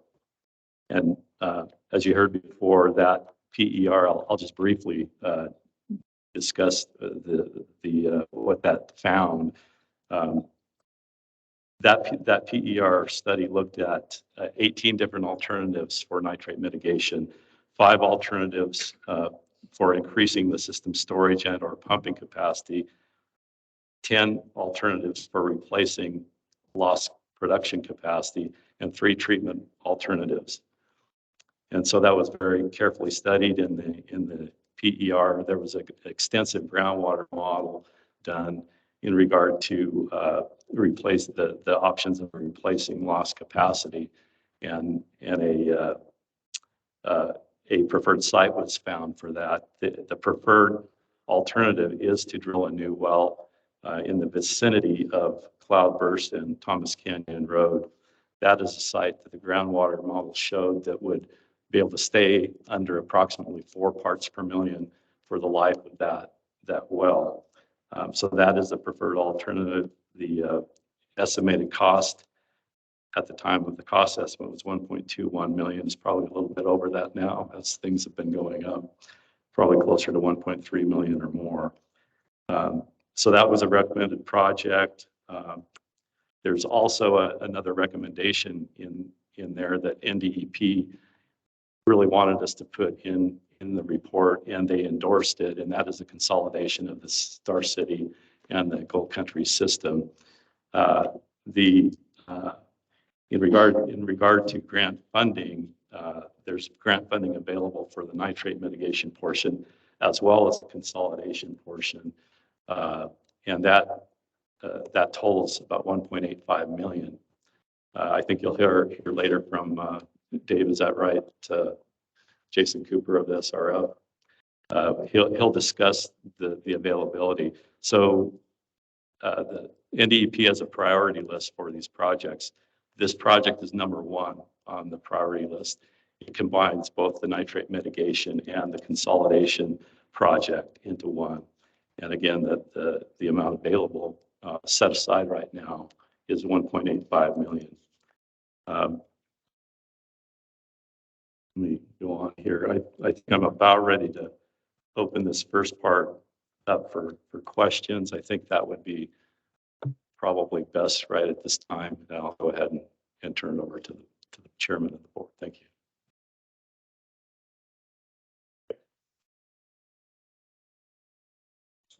Board members? Okay.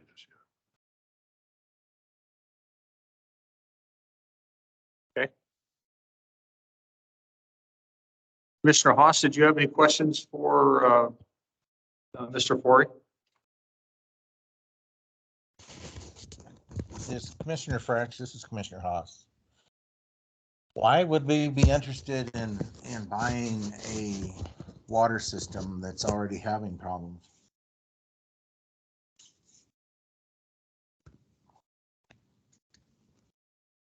I guess I didn't hear all of that. The question was, why would we be interested in acquiring a system that already has problems? And I'm not sure what those are, but can you be more specific, Commissioner Haas?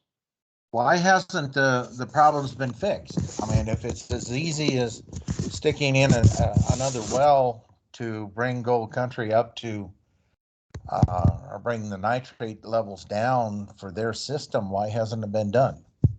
Why are they expecting us to do it? I may be able to answer that question. Can you hear me, Commissioner Haas? Yes, I can hear you very well. Okay. So part of this issue and what's in front of you tonight for the county commissioners and for the public is that, and I'm going to have Mark probably explain this better than me in terms of if you're a for-profit entity, your access to grant funding, loan forgiveness loans is non-existent.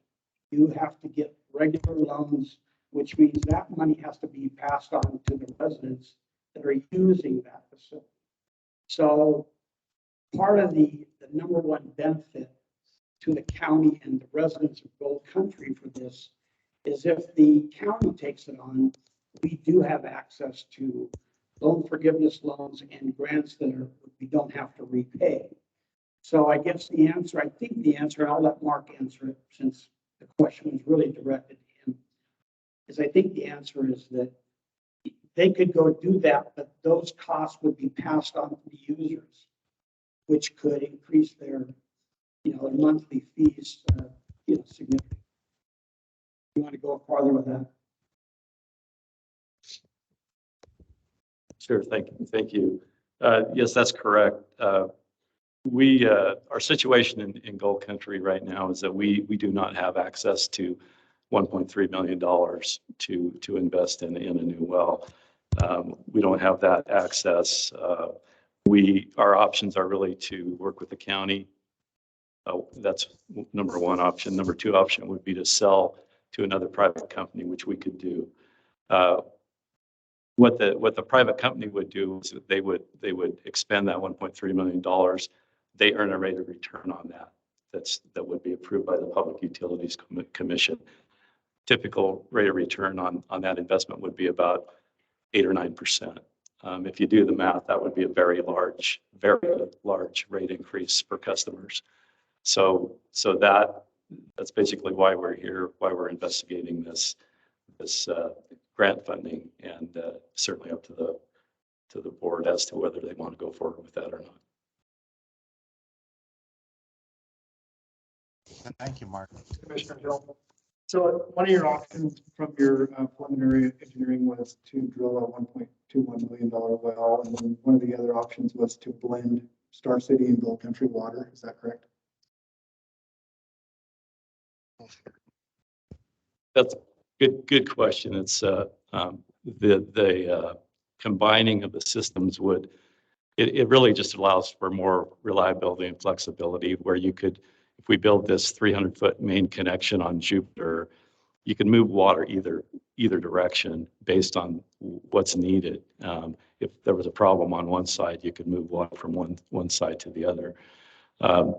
We don't have to have that for nitrate mitigation. We do have a contingency plan if and when that well number 2 goes over the 10 part per million limit, where we, with some minor changes to our system, we can more fully utilize the airport wells, our wells 3 and 4, to blend with our well 2 and stay under that.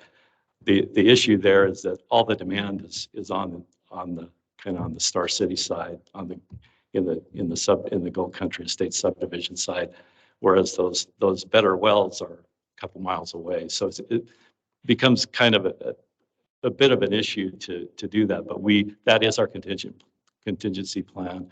We have that's been accepted by NDEP as well, but it's always good to have more flexibility, reliability in water systems, and that would be what that connection would be for. Mr. French, there's one other issue that goes to answering Commissioner Haas's question, and that is if the no action alternative is taken by the commission at this stage, given what's on the table tonight, and Gold Country sells the system to another operator, and they invest the monies necessary for them to blend their water system that they have right now. Not only will we be looking at a rate increase, but there is no incentive on the part of that other company to actually work with regard to the long-term impacts of operating that system side by side with Star City. And the fact that those two systems operate side by side, and there is an opportunity for them to share resources for the benefit of the folks that utilize that system.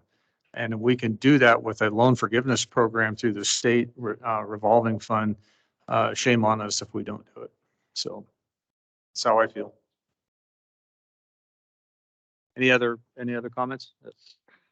There's one other piece to this that I take a look at too, is the water rights. We don't have any water rights right now other than Star City, and they're completely, I believe we're using all them. This project has water rights plus Mr. Forey has extra water there too, should we need that for this whole system for the treatment facility and all that as well. So the water rights are hard to find and expensive, and here we have a project in our backyard that would fit those needs. Okay. Any other questions? Do we have any? Yes, ma'am. Let's see if we can get a mic out to you. If you can state your name for the record.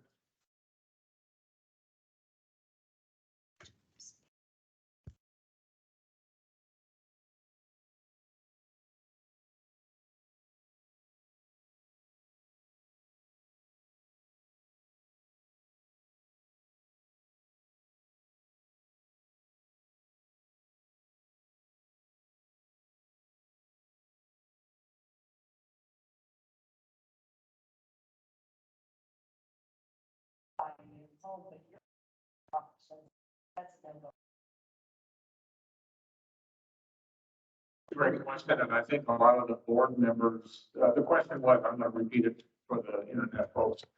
Question was, is that there's a proposal for some water banking, some of the water rights over and above sale price of the water system itself. My initial response to that was I was concerned about that as well. But if you look at the total number of water rights that are actually available in the sale of the property of the water system itself, there's adequate, more than enough water rights available for expansion of the system itself. The remaining water rights are the ones that are the current owners of Gold Country would actually retain as a water bank in this basin. And there's two ways of looking at that. First off, you know, there's an expense or a cost to those water rights. I mean, obviously, you look at what the folks in Reno pay for water, for instance, per acre foot. You know, Gold Country could sell those as well. It could either to the county or to somebody else who might speculate on those water rights. If they hold those water rights, they bank those water rights that are left after we obtain the system and a buffer in the system itself. Those water rights are retained for us to take a look at first. So if for instance, we get somebody comes in, we have another big project and a manufacturing company comes in and we're looking for water rights so that we can do something in our basin through the state water engineer's office, that will give us that option in down the road without actually paying for those water rights on the front side of this project right now. But the point I think that you need to come back to is that the water rights that are being proposed to be sold to us are not only just the water rights that service the Gold Country right now, but there is also adequate water rights being offered that would allow for fairly robust expansion as well. That would be part of that sale. Yes, sir. Knowing that we're going to expand out into Grass Valley, a lot of places, a lot of water right issues within the state where they want to put meters on individual wells. Why wouldn't you buy those now for septic systems as well? So have a little more water rights now. Problem is just going to continue to get worse with accessible power. So it would not be good to have expandable septic treatment water. That's a direction. I don't know if is that the direction we're going, is to find water everywhere where it is. If we didn't provide it everywhere, I would say get the water rights. I'm going to attempt to answer that. I've talked to Mr. Forey a little bit about this specifically. I was concerned about that, still am. This is still all negotiable. You know, we're not done talking yet. But I think we're going to hear from the state about the revolving fund. But it's my understanding that the county can't speculate down the road. They're only going to lend us the money, and anybody correct me if I'm wrong. They're only going to lend us money to take care of our present needs and maybe a little bit more. They're not going to give us the money to buy money for far more than we need in the foreseeable future. So to answer your question, I guess we're still negotiating. I still want to buy, personally, I still want all those water rights for the county as well. But how we do that may be a little bit different. We may have to do an offside deal or something. I don't know, but it's not off the table. And yes, we understand that. We know that this is only the first step. At some point, we're definitely going to need some more water. I don't know when that's going to be, but at some point, we're going to need that water. Mr. Chair, I know that Deputy DA Maddox is going to preview over here. So on your agenda items, we're going to get to a couple of things. A request to hire a legal expert in water law that will look at the water banking agreement, and look at the agreement as a whole, to make recommendations, talk about all the great things going. We've got more to cover tonight about that. And again, this right here, what we're doing is just an informational believe is going to be,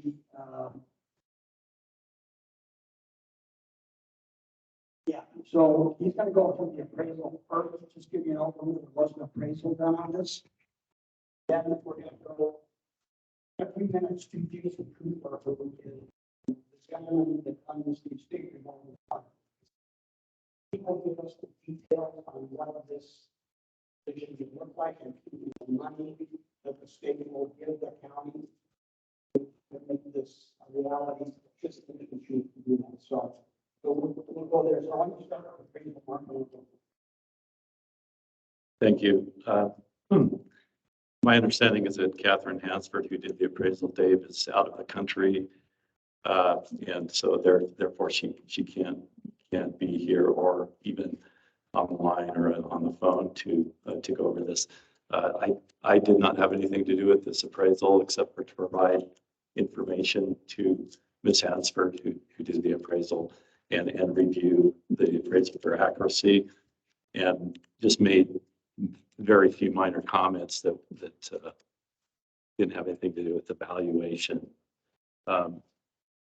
Let me just turn to this will be pretty short because I'm not an appraiser. So I've read appraisals reports in my time, but I'm not an appraiser. So Ms. Hansford did a couple of different methods to determine the valuation. And it's, if anybody has the document, it's on page 3 is the summary, and it's in, here's on table 1, and excuse me, I don't have the right thing here.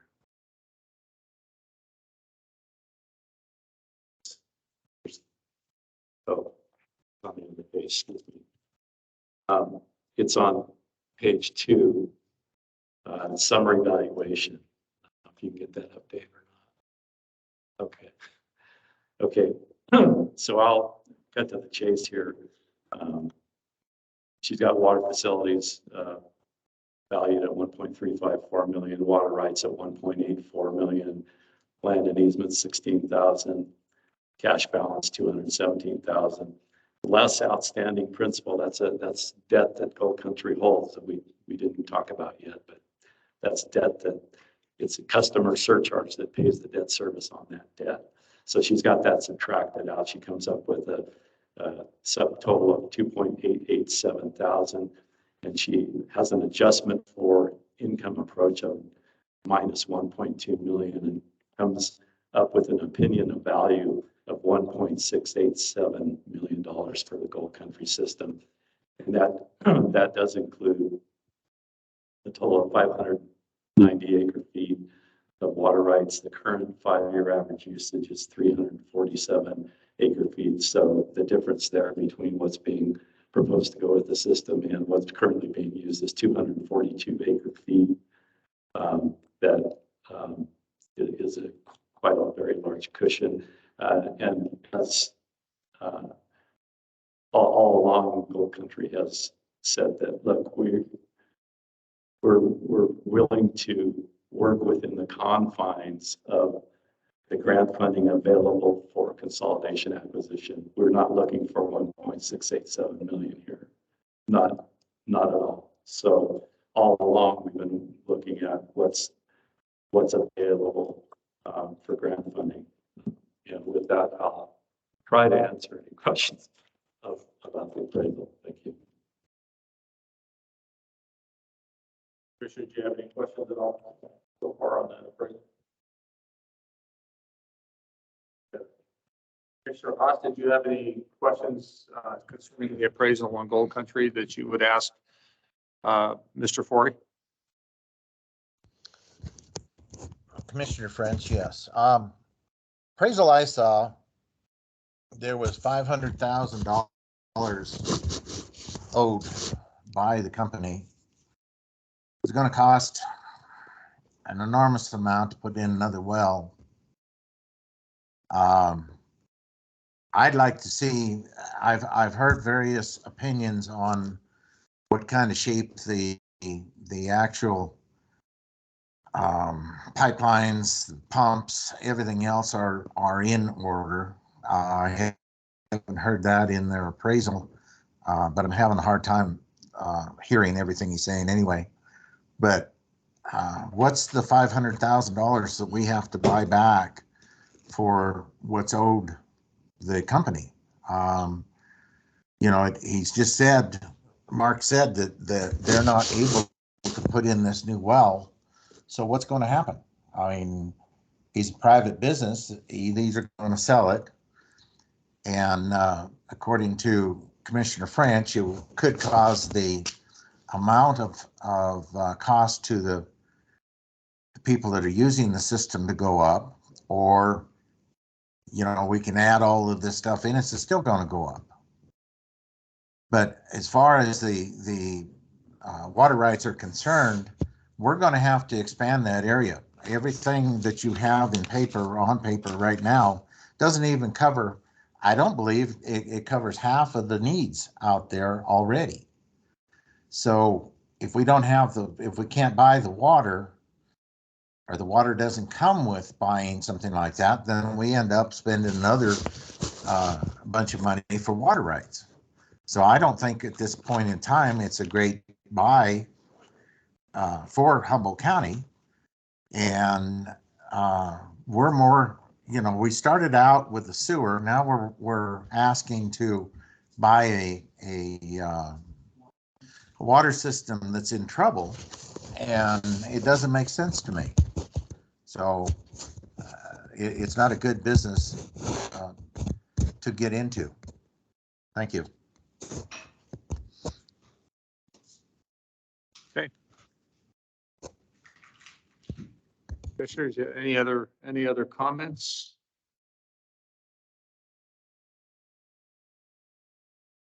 Okay.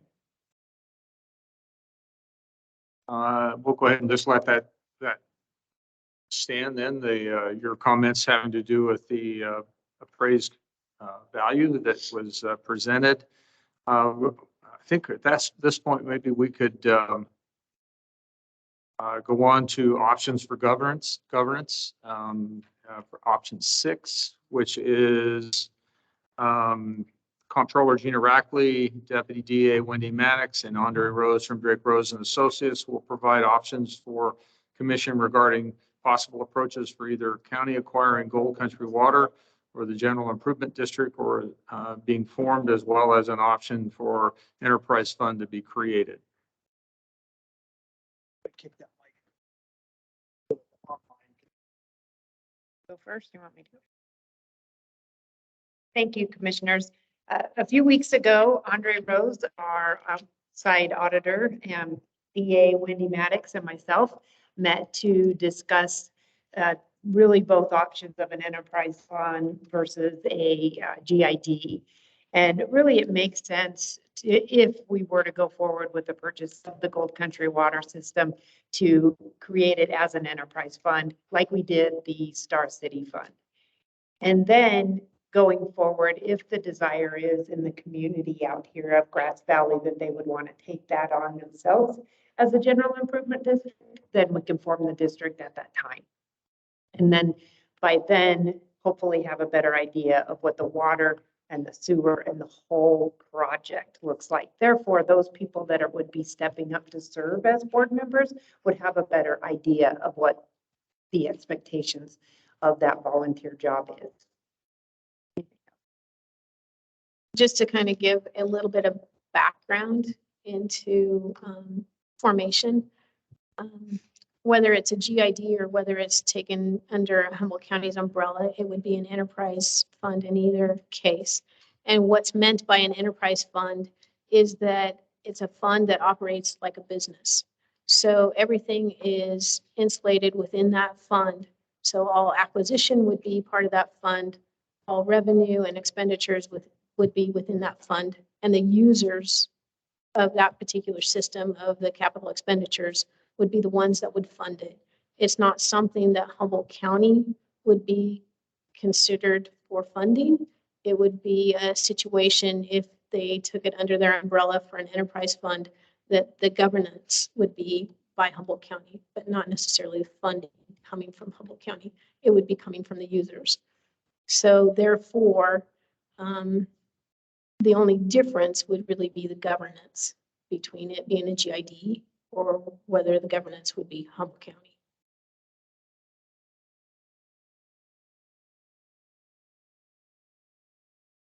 Okay, and I think just to kind of give you an overview of a general improvement district, you all know how they function. You are the board of trustees for several general improvement districts.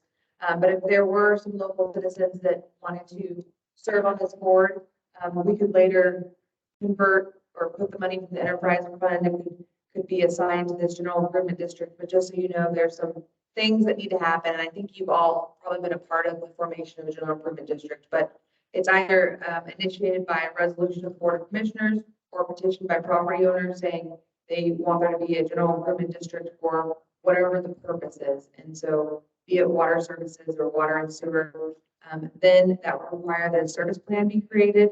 That service plan would have a financial survey as well as a preliminary engineering report or architectural survey. Talks about how proposed services to be provided and how they're to be financed. There needs to be a map of district boundaries. And when we were talking about enterprise versus GID, we were also looking at in the future, you know, if we create right now just one GID for the Old Country system and later it's going to include Star City and some other properties, and it's going to be one great big GID, then this process is going to have to be started over again. You're going to have to start back with initiating ordinance, boundaries, financial survey. That service plan has to have those map of district boundaries, has to describe the facilities to be constructed, standards of construction, services, annual operation and maintenance, securities to be issued. Then there's, after that process, once you have the service plan, there is an initiating ordinance that is adopted by the Board of Commissioners. And at that time, it's set to public hearing on what's called an organizational hearing. That notice of the organizational hearing has to be sent to every single property owner within those district boundaries. Then that ordinance has to be published at least one time, 10 days before that public hearing, that organizational hearing.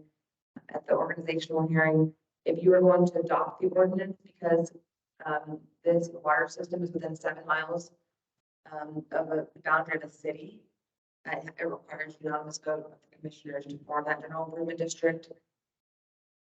And then you have that organizational hearing, and once the ordinance is adopted, you have to do publication again by title once a week for 2 weeks.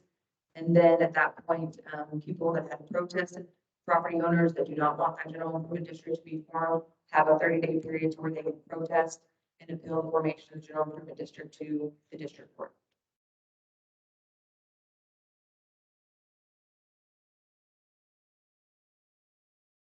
So basically then the difference between an enterprise fund right now and a GID, as you described it, would be the governance would come from this board as long as it's a enterprise fund, and we could actually kind of pump the brakes as we're moving from a couple of 2 water systems, one Star City and the other one Gold Country, to a sewer system as well, and then we could start talking about a general GID that would incorporate all of those services, and then folks within that GID could step forward and they could provide the governance themselves. Okay. Yeah, that's kind of what I was thinking. Lots of questions. Let's go. It's okay. Great. So we heard 2 options: general improvement district or a general or an enterprise fund. Was an assessment district considered? An assessment district, in my mind, I see you're shaking your head, right? But this is, I'm going to give you my argument. You know, let's say the TV districts, they're assessment districts. If you can hook up to it, you got to pay. If you can't hook up to it, you don't have to pay. It doesn't, I don't think it requires changing lines all the time. As we expand the system or someone wants to hook up, they got the service, they pay. But we don't have to all the time go out and change the lines of this GID district, because a GID district is defined, you know, of what that district looks like. The other thing I like about either a GID or an assessment district, it's got a board. Because I'm the type that thinks that it's always been an assessment district must have a board, because TV districts have boards, or supposed to have. But to expand on that, I like governance that happens from the bottom down instead of the top down, or bottom up instead of top down. If this board here makes the decisions for this community, to me, that's not the proper way things, people that are affected by what's built, what it costs and stuff like that should be making those decisions. So, another question, I guess I'm doing a lot of talking and not letting you answer my questions, but I'll just get them all out there and then you can answer them all, okay? The debt. If the commission moves forward with this, does that debt, if there is one, and there probably will be, fall on the county instead of the GID or the assessment district? So, okay, I'll stop there. That's enough. Or the enterprise fund. Turn it on. Push that button.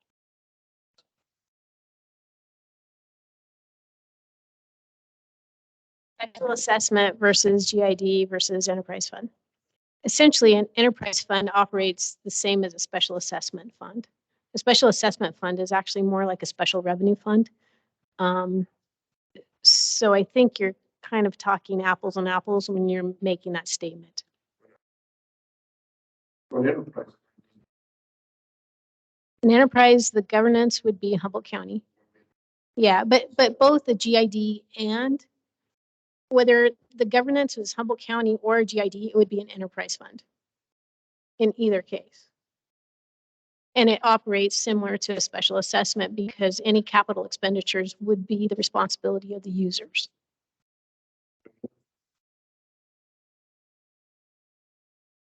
Correct. Correct.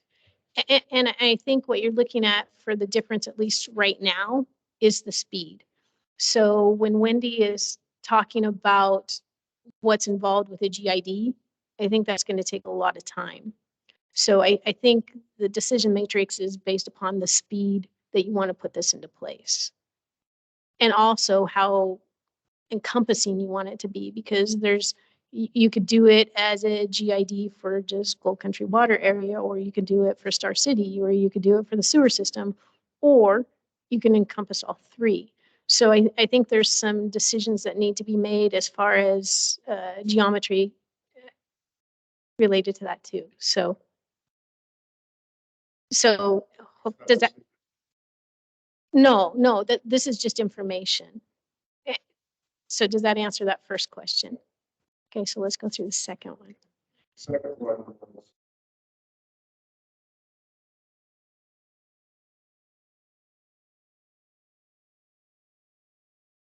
Okay, the debt would fall within the enterprise fund. So whoever is responsible, which would be the users, would be those would be the individuals that would be responsible for that debt. Now, if it's an enterprise fund under Humboldt County's governance, you're correct. It would be in Humboldt County's name, but it doesn't necessarily mean that Humboldt County is responsible for that debt, as long as you have built in the appropriate rates, which right now the debt that exists has a stipulated rate right now that services that debt. So that would be coming on if you were to acquire Gold Country Water. 12 years or 8 years ago, Humboldt County has been debt free. If we take this that goes away. Humboldt County as an enterprise. Right. And I guess, there's some discussions that could take place as far as that's concerned, but the fact is who's going to pay that debt off? Right now, but that's already stipulated right now. So the users are already responsible for that debt right now. And unless you decide to reduce the rate, that would be built in with the rate that already exists to pay that rate. Yeah. And they would pay that debt. Just look, put the debt showing it's county debt.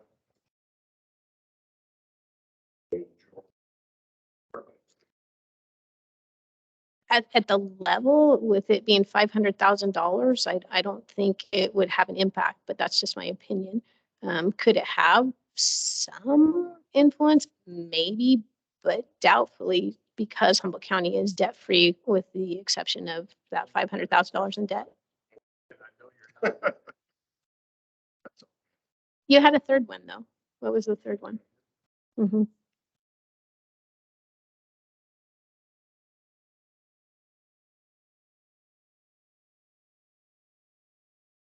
I want to add one thing just to. I'm looking at the special assessments, which Ms. Rackley gave me, the code when we were looking at this previously as an NRS 271. And I'm not sure the distinction between TV districts, but if it's like if it were a special assessment district, you would be the governing board. There's nothing in here that allows other people within that district to be the governing board. It would be you. I don't know. I'd have to look that up. Not sure what they are. It's a TV district is an enterprise fund. Yeah, and a special assessment fund is a special revenue fund. So it's different. It's more like your capital projects fund or your building reserve fund. That's what a special assessment fund usually falls under. And there's liens, right, against the property. Against the property owners.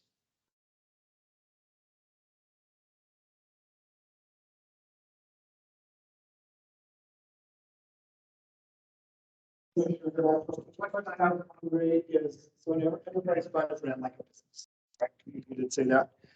And County Manager Mendiola talked earlier about the advantages of acquiring Gold Country as a county, because we're privy to some more different loans and different stuff. But with that being said, they have a debt. Obviously, they're operating under a debt. So the current rates that they have are continuing to maybe get a little bit less, but how is this any better? How are we going to acquire this without raising a rate? Where did all this capital money come from to bring it out of debt and to bring it to a point where it's operational and operating at not even at a profit, but at a zero?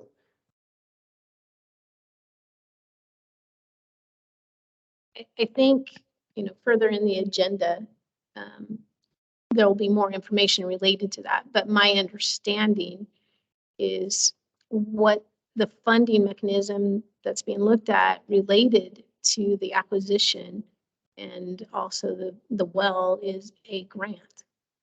So if it's a grant, it's not going to be something where Humboldt County actually has any sort of funding related to it. I mean, I'm not aware of any sort of matching, but again, I think that's information that's going to be coming forward within the agenda tonight. And again, the debt is already being serviced by the rates that exist. Operations are already in place that are being serviced by the rate that exists.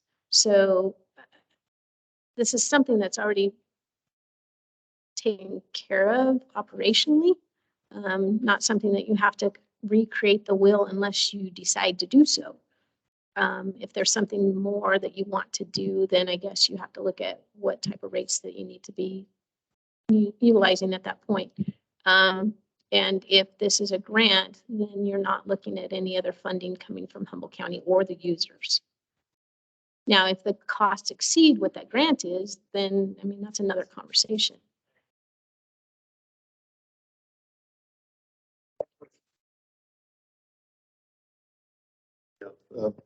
Purchasing Gold Country water through grant funding.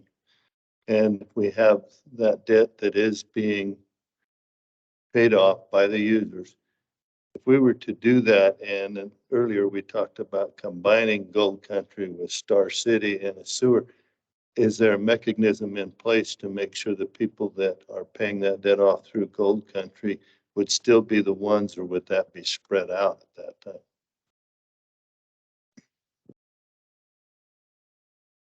That's something that would have to be explored if you decide to combine those. You can also have GIDs that have separate enterprise funds within the GID. So you could have separate locations that have different rates based upon that particular enterprise fund. So there's ways to address it. It just depends on what the desire is. Basically, though, within the context of that question is that it wouldn't box us into where we wouldn't have an option to actually put the responsibility of that funding back where the users themselves. And I think that's ultimately where the concern is. We don't want the taxpayers being shouldered with, services in an area that they have no control over. So.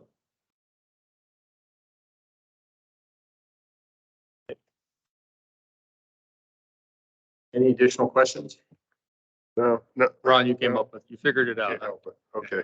I don't think I asked this question earlier, but I come up. So is there an opportunity to use any of the money that we've got in bonds and CDs or whatever the county has? Or is that all restricted funds that we can't use? Instead of borrowing. Well, so. So I know we'll pick something here that works. I know I can't talk loud.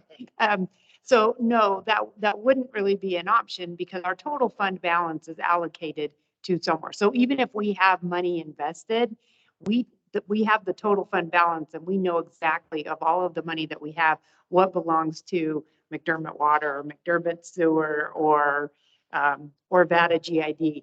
All of that money belongs to some entity. Just some of them we are able to invest and earn interest on that money. I'm just thinking, why pay 4% interest, 5% interest, and make 0.5% interest? Because we have to, I guess. You can service that debt. And the way that you would do it is through medium-term financing and say the general fund decides to loan the money to an enterprise fund. And you can accomplish that. But once you open up that Pandora's box, then you have other enterprise funds that are also going to want the same deal. Potentially.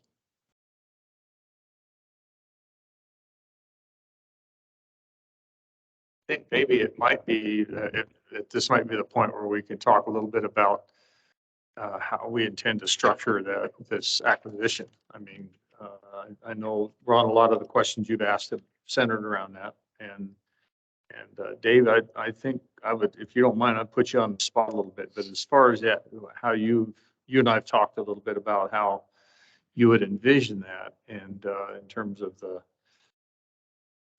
types of funding that are available for structuring that acquisition.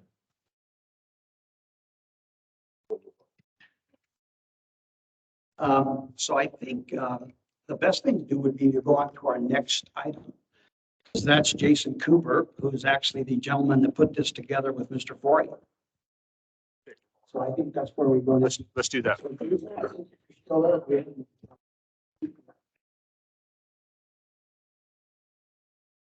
Okay, with that, I'm going to move on to item 7, which is Jason Cooper, Administrative Services Officer 3 with the Nevada Division of Environmental Protection. And he's going to provide an overview of the Office of Financial Assistance, Bureau of Administrative Services, and the State Revolving Fund Program. He will also provide an overview of the funding that is available for Humboldt County for the possible acquisition and consolidation of Old Country Water and Star City water systems. This is for information. Good evening, commissioners and members of the public. My name is Jason Cooper. Are you able to hear me okay? Really? Okay, I apologize. Are you able to hear me okay? Yes. Yes, sir. Perfect. Thank you very much. I first of all wanted to apologize for not being there in person tonight. We are stuck in Carson City working on state budgets that are due to the governor's office by Wednesday. So I have dual pressing needs at the moment, but I definitely wanted to impress upon you how important we feel that this is for the community up there. Again, Jason Cooper for the record. I am the program manager for the state revolving funds. We actually have 2. There is a clean water state revolving fund that usually takes care of wastewater, sewage, stormwater mitigation projects. In fact, it even helped fund the PER that was addressed in item number 4 with that planning document there. And we also have the Drinking Water State Revolving Fund, which I'll primarily speak on behalf of this evening with the Gold Country Star City consolidation piece. The state revolving funds have been around for a long time. They've been highly recognized on a bipartisan level in Congress for over the 33 years that they've been in existence. And most of the bipartisan infrastructure law funding that is coming through the states over the next 5 years is actually moving through the SRF programs. We recently did a large outreach across the state to try and spread the message about this money that's coming through. And we have been working with Mr. Foray and Mr. Mendiola as far as what the project needs are in each of the areas that across the state that we service. In the past, we've been able to help McDermott out with some of the arsenic treatment issues up there with principal forgiveness money, and we've also been able to help with the Star City consolidation merger that the county has also done as well. So we've been very pleased to be partner with a lot of these projects that you've been working on. We are a bank. I want to say that again. We are a bank. I'm part of NDEP. I am a state officer, but I am not a regulator. I am not someone who's going to come knock on your door and tell you you need to follow this regulation or you need to follow that rule. We, just like any bank, we have our own rules that you have to follow in order to get money. We are a loan program primarily, and so we have over $100 million in the bank right now in both programs that I could offer in loans to systems that need assistance. We are required by federal requirements and state requirements to issue our loans below the market rates, so below what you guys would be able to issue on your own. That's one of the benefits of coming to the SRF program. I'm not going to sugarcoat it though, because there are a lot of strings that Congress has put on our program from the federal level, and it makes it a little bit more challenging for us to try and incentivize the programs. One of the things though that Congress did do was right into the grant requirements that we offer at least a portion of our grants as principal forgiveness funding. And what that basically means is it acts like a grant, but I can't call it a grant because my program is a loan program. So I can loan you some money that you do not have to repay, and you do not have to pay interest on it. So I'm going to call it a principal forgiveness loan. So a portion of the money that we have in our account is available for that purpose. Last year, when we wrote the intended use plan for the drinking water program, we wrote in there that we were going to provide up to $500,000 of principal forgiveness funding to a system that's consolidating because of a capacity issue, technical, managerial, or financial capacity. It's not a water volume capacity issue. It's the ability to sustain the system in perpetuity. Do you have safe drinking water that you can provide at a reasonable level? Or do you have management that can oversee the project? Or do you have enough financial resources to maintain what the system needs in order to continue operating the system for the residents in that area over a longer period of time? So we've started the conversation in this case about the possibility of consolidating because of the elevated nitrate levels that's going on in that area. And right now, I am currently holding $1,850,000, as Mr. Foray had mentioned in his presentation. $1,350,000 would be for a new well for the Gold Country system, and $500,000 would be available for consolidating the Gold Country system into the Star City system. Both of these projects are on our priority list as number 1, but they are listed under as Humboldt County. So Humboldt County in this case would need to be the borrower to be able to come forward to put in the applications to receive this funding. The other concern though that I wanted to emphasize is that this money does have an expiration on it. It came from the grant last year, and I've already had to write my new intended use plan, and the program's direction is changing, where funding for consolidation in and of itself isn't really the direction that we're going. It's now funding for affordability.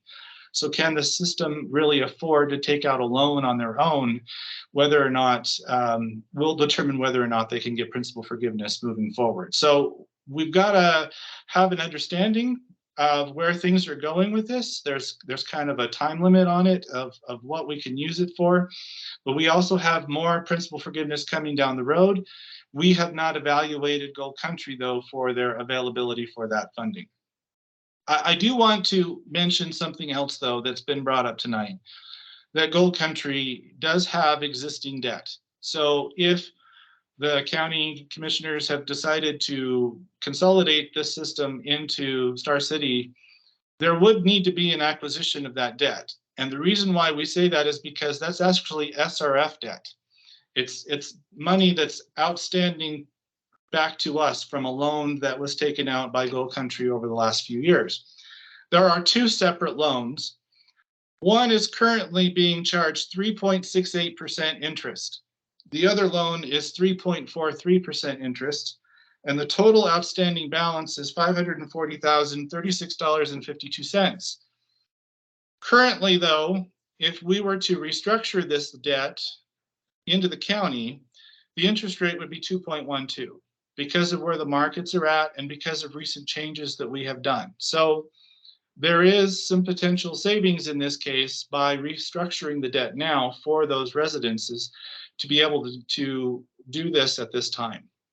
And I just wanted to offer that clarification for everybody on the phone, everybody in this meeting, to help you understand what the picture looks like at this moment. I don't believe that I have failed to mention anything though that I had planned on mentioning. So at this point, I will stop talking and wait for questions. I would like to just mention though that it has been difficult to hear folks on the call.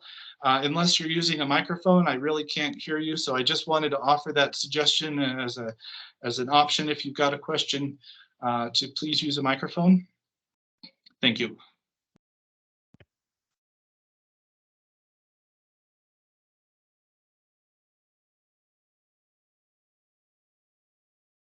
Do you have any questions?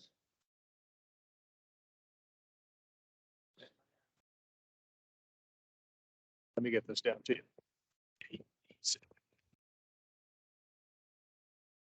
This is Commissioner Hill. So the question I have is, it sounds like you have money set aside for the new well and for what it will take us to tie into the new system.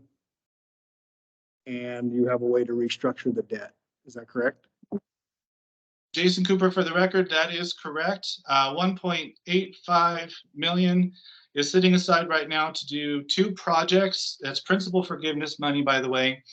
1.35 million is setting aside for a well for the Gold Country area. The $500,000 would be for consolidation of the systems together. Again, principal forgiveness money. The third piece that we were talking about is the restructuring or refinancing of the loan, which we would have to issue as a loan, but the interest rates are lower today than they were when the debt was first issued, so there'd be some savings there. I do want to point out one thing, though, that the Drinking Water State Revolving Fund does have its own board, the Board for Financing Water Projects.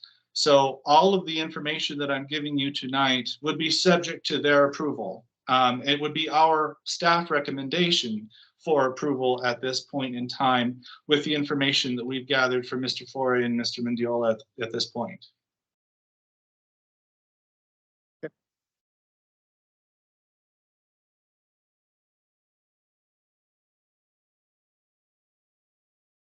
Oh, you need this. Would any of these dollars, could we use any of these dollars to kind of do what we're doing now, pay for the preliminary engineering reports and stuff? Jason Cooper, for the record, we have actually paid for the preliminary engineering report that was developed for Gold Country. We have also paid for the preliminary engineering report that was done for the Grass Valley Nitrate septic to sewer, or sorry, the wastewater treatment plant too. So there's some money in there that we've already contributed to these activities. Thank you. Mr. Chair. Jason, can you hear me okay? Yes, I can, Mr. Mendiola. Okay, so the question I have is, we've got a couple of items on the agenda tonight. One is to engage a law firm with expertise in water. And another one is to engage another engineering firm to actually go back and look at the Gulf Country PDR and assess the condition of that system. Are those things that could be covered by this same loan forgiveness program? Reimbursed, I should say. So Jason Cooper, for the record, anything that is done prior to our loan signing would need to be done as far as planning and design to acquire or work on the construction project. So if you needed to do further evaluations on it, then yes, they are eligible for reimbursement. The only thing that we cannot pay for prior to the signing of a contract would be construction itself or the purchase of supplies, hiring staff, things of that nature. But you can have your engineers do studies. You can have, there's usually some legal work that's needed too, especially with water rights issues. So we understand that those are things that need to be procured. You also have to have your easements in place. Those are expenses that are reimbursable. However, the amount of money that we have is still capped at 1.35 for the well. So if more money is needed for those activities, then that would be less for construction or materials that's going on right now. And I just wanted to make sure I was clear on that, because as the engineers have mentioned too, there is, we are in an increasing cost market right now, where costs have increased sometimes in the neighborhood of 30 to 50% over original bids.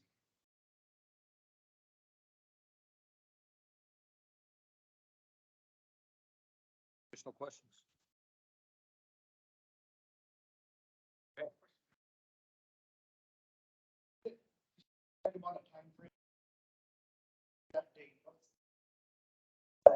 So Jason, the question is, you mentioned a time limitation. And could you explain that? What's the pressing issue right now to get this on the October Board for Financing Water Projects agenda? Thank you, Mr. Mendiola. Jason Cooper, for the record. Yes, the reason for the pressing timeline is because we are changing the intended use plan for this coming year with the new grants that are coming in. As I mentioned in my presentation, that we are looking more towards affordability for systems, because that aligns with the congressional intent and what EPA is guiding us for the new grants, versus project specific type of need. And so our previous intended use plan had addressed consolidations as an eligible project. In the new in the new intended use plan, that is phasing out. So as long as I still have money from that previous grant, that we can use those dollars for that purpose. As I also mentioned, though, we had done a massive outreach to a lot of systems, and we now have 170 water systems with just shy of $1 billion worth of need on our priority list. And there are a lot of systems on here that are meeting the definition of disadvantaged. Yes, this project is number one, but if it is not ready to proceed, we can bypass the project and move it to another project below it. So again, this is why we wanted to make sure we were very clear about the need to move on this as soon as possible, or let us know that you're not ready to proceed so we can move on to other projects that are ready to move on their projects.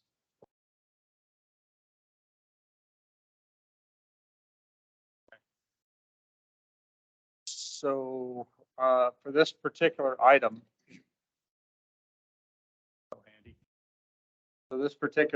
then we are looking for a motion. Information on that. No motion. Mr. Chair, what we think we're going to do now is we're going to bypass just momentarily number 8 and number 9 and go directly to number 10, which is the request for direction from the Board of County Commissioners related to the Gulf Country acquisition. So if you want to go ahead and read that, then I'll give a little preface to that. We can go from there. Okay, we're going to move on to item 10, and we will We'll bypass items 8 and 9 for right now.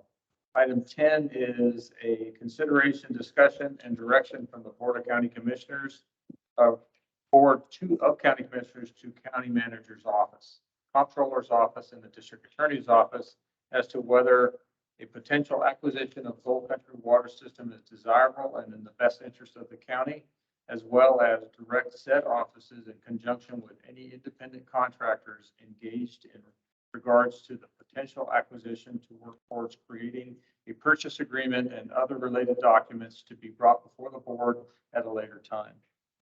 Thank you, Mr. Chair. So that's a mouthful. Essentially what it means is, based on the information that you've heard here tonight, and what you just heard from Mr. Cooper regarding, there is a bit of a timeline on this. The Board for Financing Water Projects will meet in October, and in order to get on that agenda, that's why I kind of had August 29th is really a deadline. So what I really need to do, and which is actually the next item here, is to have you approve a letter of intent. Which the letter of intent, the only thing it does is tells the state, the Board for Financing Water Projects, it says, yeah, we're interested in pursuing this funding.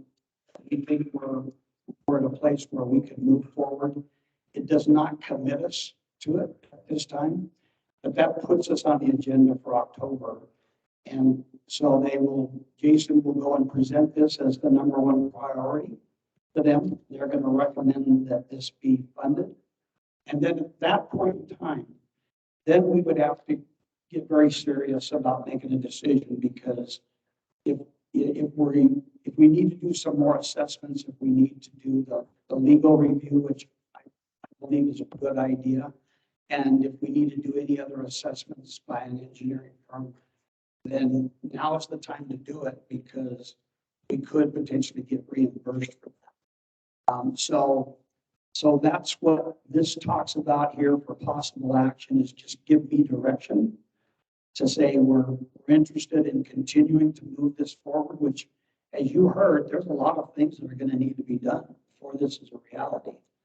And all that means is we would start the wheels turning as to some of the things that need to be done. When we went through a litany of examples of things, if we go to a GID, there's other things that need to be done as well. So it starts with the letter of intent, and then we'd have to work through the agreement. We'd have to have an agreement in place. If you recall the Star City acquisition, there was a lot of pieces and parts that had to happen. So it wouldn't happen quickly, but it would then start the wheels turning. But keep in mind, I think it was Commissioner Hill asked the question, at some point in time, if something happened and you just didn't feel like you were ready to commit to that, you could reject the funding. Let's say they approved it and it's out there for us, and the commission's not ready to go. You could do that. You could back out at that time and say, okay, we're not ready for this. We don't think it's beneficial, whatever the case may be. So all we're asking here is, a motion to say, let's start moving forward. Again, if you want that, you could do it any one of them. You could just say, no, we're done hearing about it. Let's stop right now. That might be your motion. The other motion might be, let's continue to research what we need to do between the comptroller, the district attorney's office, and my office to figure out where we need to go. And then the next item is specific to that letter of intent that I mentioned.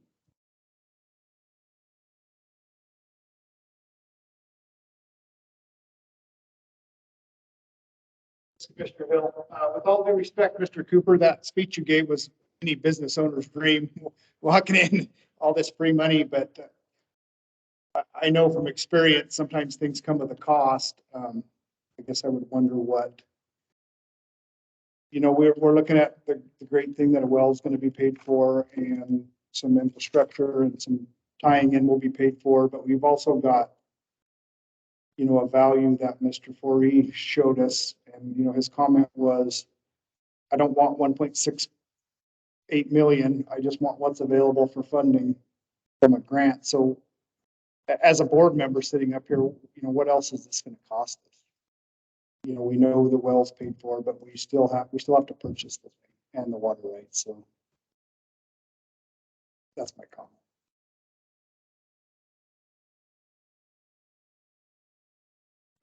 I think it's a legitimate question. I think though the question at hand right now is that this is very similar to when we were talking about Star City. And where we're standing right now is, are we going to drive a stake in the ground right now with regard to the first steps with the acquisition of Gold Country, which involves the well as well as the tie-in. At the same time, we're going to evaluate, and that's items 7 and 8, I believe, or 8 and 9, which we're going to be looking at analyzing the condition of the Gold Country water system so that we can actually go wide-eyed into that system if we decide to go forward with it. And secondly, engage shorter law so that we can actually take a look at those water rights to make sure we're not exposing the county taxpayer to something we shouldn't be. So I think these are kind of it's a graduation right now. But today, with this motion, what we're doing is we're committing to actually allow the county to put us on the agenda for October for the state revolving fund, so that we can apply for that grant money for that well, which is a significant chunk. Yes. Commissioner Milligan, I guess let me rephrase that. Before I buy something, I want to know the total cost of ownership. So I'd really like to know what the total cost of ownership for this project would be before we even waste anybody's time asking for money.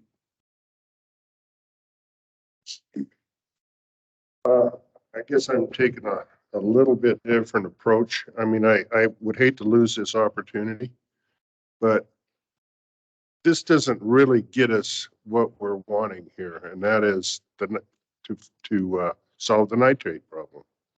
This buys us another water system, but it doesn't solve the nitrate problem. But in order to solve the nitrate problem, we probably need this water. I mean, this is kind of a roundabout way to get to the bottom of the problem, which is nitrates. So, but I don't want to lose the opportunity either. Well, I guess I would say that that ultimately it is an issue. I mean, if you look at the elevated nitrate contamination going on even in Star City right now, let alone what's happening in Gold. That is the bullseye right in the center of the nitrate issue in Grass Valley right now. This will, by being able to mix those systems, especially with the drilling of the new well, it's proposed here. It is going to give us the opportunity to mix those and keep them well below the 10 parts per million level that we're trying to get away from now, which is a significant solution to the majority of the people that are actually subjected to nitrate issues right now. So I think it is, all due respect, I think it is it's a big solution. Solution that Gold Country was interested in doing initially themselves. They were talking about that same well, and it's if we as a public entity can capitalize on state revolving fund monies for the benefit of the people out here and actually deliver water to the majority of the people that are being impacted right now by high nitrate levels. I think, like I said before, I think shame on us if we don't do that. I think to get to your question though, Commissioner Hill, what is the cost of ownership? What is the cost of the project? Well, I would say right to you right now is that I think we need to, because there is a very limited timeline on state revolving money on this project right now. We are today at the last day we can actually do this. I think we should drive a stake in the ground to actually access those funds. And if we decide down the road, we still have that out. We can decline those funds at a later date and close to utilizing. But I think for today's purposes, I would hate to see us actually turn away from this project because we don't have a clear cost of ownership at this point. The one thing I know we have here right now is that we have arguably one of the highest concentrations of nitrates for consumers in Grass Valley is in Humboldt country right now. And we have an opportunity with this project right now through grant writing and grant funds and the state revolving fund to actually come up with a solution that is going to deliver that water system from 10 parts per million for the foreseeable future. And so I think I personally, as you can probably gather, I'm in favor of this thing. And I think it's a great opportunity and a good start for what we need to do for the majority of the folks that are actually dealing with this right now. Mr. Chair, one of the things that wasn't mentioned too, we did have an experience with McDermott with their high rates of arsenic, where there was a no drink order by the state. That requires for about 2 years to take money out of the GIE fund to pay for water for every resident and business. And I don't know, I think it was about $1,500 a month. And that was delivered. We own that Well, we'll have to do it for Star City because we already own that one. We don't own Gold Country now, but that's why what this will do, from my perspective, is this well allows us to blend for another 4, 5, 6 years until we can get something built.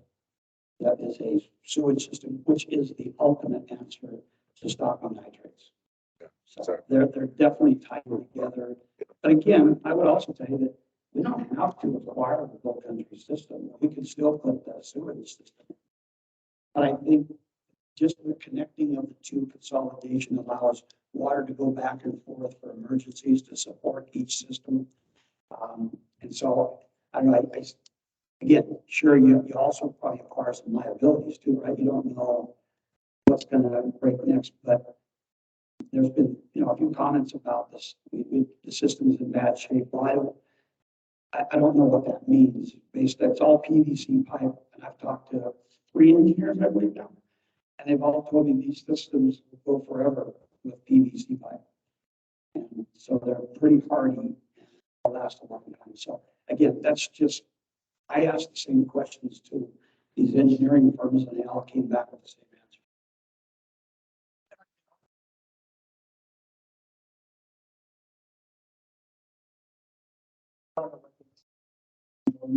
The other piece of that is employees. We got employees. We've got residents.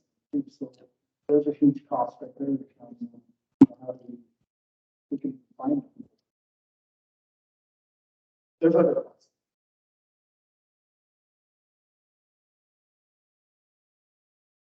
Well, to me, this is our chance to solve the nitrate problem right now. It's not solving the whole problem, but it's a chance to fix it now. And the sewer system is the only one that's going to solve the problem. But this plays into it for right now. I can understand how Commissioner Hill says we don't have a defined cost. Normally, we're able to get somewhat of a defined cost when we're in private enterprise. Government, you don't do that. So I think this is the only way forward that we can get to what that cost is going to be. And in this item on here, it's the potential acquisition. If we don't like what comes back out of it, then we can bail it. And I think it plays right into 8 and 9 by accepting this, and we can use revolving fund money for the engineering we want done and legal that we need to have done to make make sure the water rights are all up to snuff.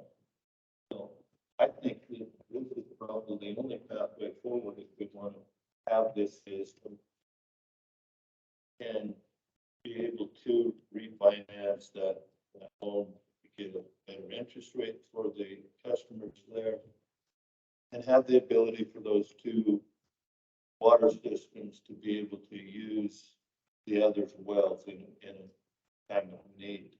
So I think we need to go forward.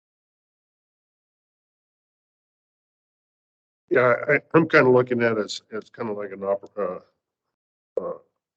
line of credit, I guess. We're not necessarily having to spend it, and we're not going to drill the well until we acquire it. So we're not going to spend 1.3 million to drill a well until we acquire it. Now, if we don't, if we don't acquire it, we're not going to spend the 500,000 either. We've still got, but the money will be there to move, and it won't be if we don't take advantage of it now.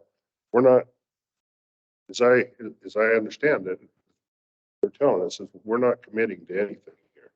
Just, but we need to do this in order to get this money. If we don't do this, we don't get this money. Then there's no way we can buy it. No way we can drill a well. I agree with everything I've heard so far, but I will give it a little bit of perspective from my background, going back 11 and a half years ago, is that we were having the same conversation 11 years. And for the same reasons, and they're good reasons, don't get me wrong, for the same reasons, we pumped the brakes the whole time. We didn't know how to eat the elephant, you know what I'm saying? The bite at a time. And the bottom line was is that we just pumped those brakes. Here we sit, 2022, and we're sitting here with an opportunity for us to take a big run at a major portion of the people who are dealing with this.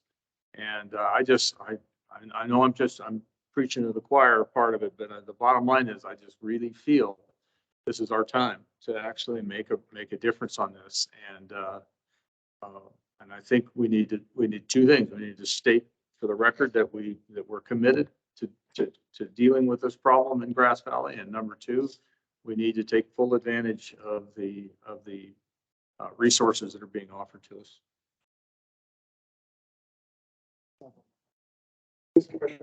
So again, I'm still stuck on what the rest of it's going to cost us. I know Mr. Foray and his groups had an assessment done on it, an appraisal done on it. They've got to have a number in their head.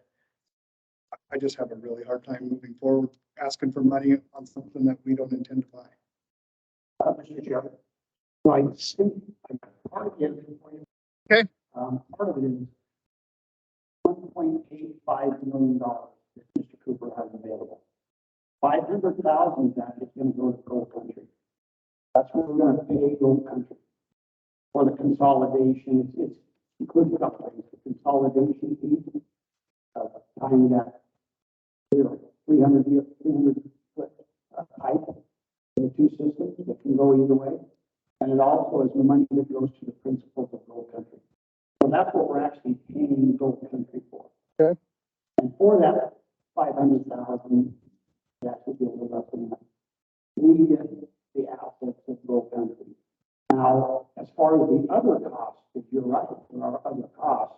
We know what those are today, what the operating costs are, because that's what the fees cover that right now. The fees that the users use, pay for the water testing, pay for repairs, pay for those kinds of things. So we know what that looks like. Okay.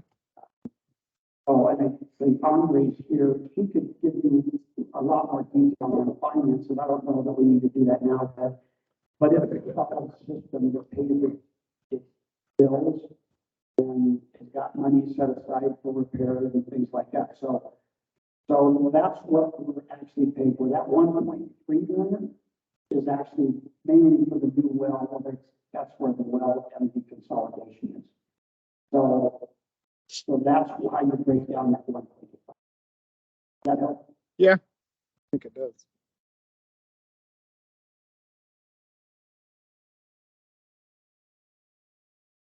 Okay, I'm looking for a motion.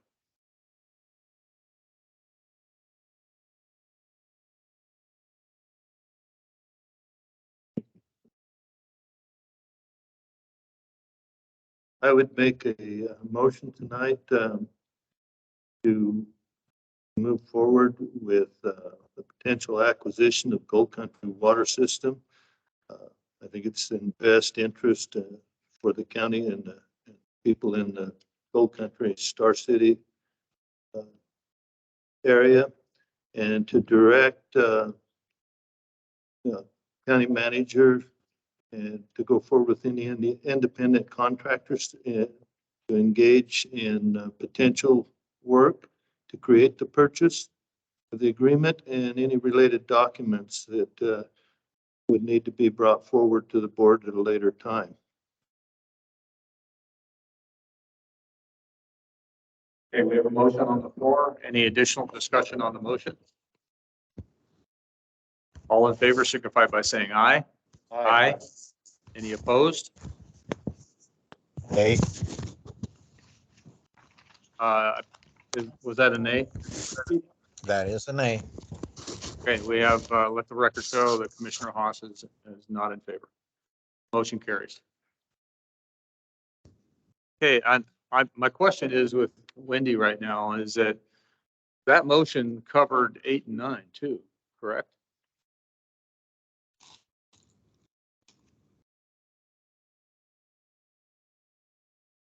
No.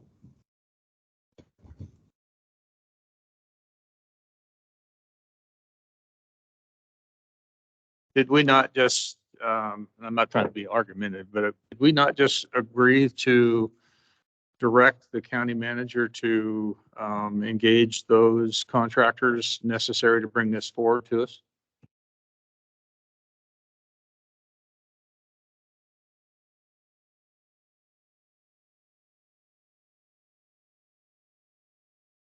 Okay. But as part of that motion that Commissioner Tipton just used, it did include additionally those contractors necessary to provide information and data to report back to this commission, which would, I was thinking would include you're thinking about a letter of engagement though for those contractors. Got it. Okay. All right, we'll move on to item 11 then. It's approval of a letter of intent for Humboldt County to acquire Gold Country water system for submission to the state revolving fund. This is consideration, discussion, possible approval of direct County Manager Dave Mendiola to submit a non-binding letter of intent to the state revolving fund to confirm Humboldt County's desire to acquire a system as part of the larger effort to mitigate nitrates in the Grass Valley area, and said letter to intent to clearly denoted with language approved by legal counsel indicating that the LOI is not legally binding nor creates any obligation on behalf of the county to purchase the system until the execution of a definitive purchase agreement. The letter of intent is intended to assure the Board of Financing water projects that will meet again in October 2022 that the county is interested in the funding provided by the state revolving fund to cover the cost of the consolidation and drilling of a new well to be reserved for the by that transaction. Okay. Pretty straightforward. So Try to make a motion. I would make a motion that we accept what the chair just read in. Okay. To a record as presented. okay, any discussion on the motion? All in favor signify by saying aye. Aye. Aye. Any opposed?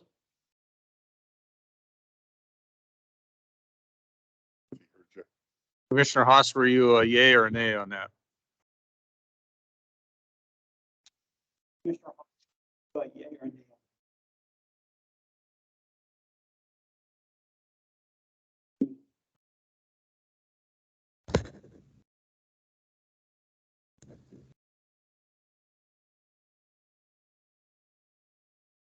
Commissioner, did you hear that motion?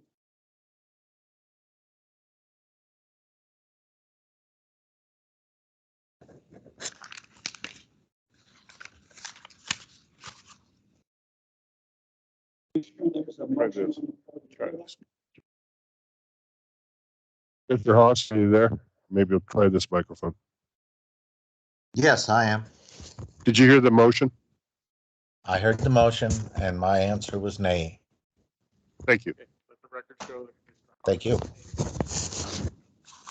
we're gonna move on to item 8.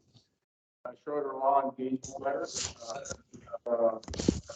Consideration, discussion, possible approval to engage Schroeder Law, water law attorney of Teresa 6 to provide legal counsel for the county to review the acquisition agreement, including conditions of the system, water rights considerations, and other possible areas of interest for the potential.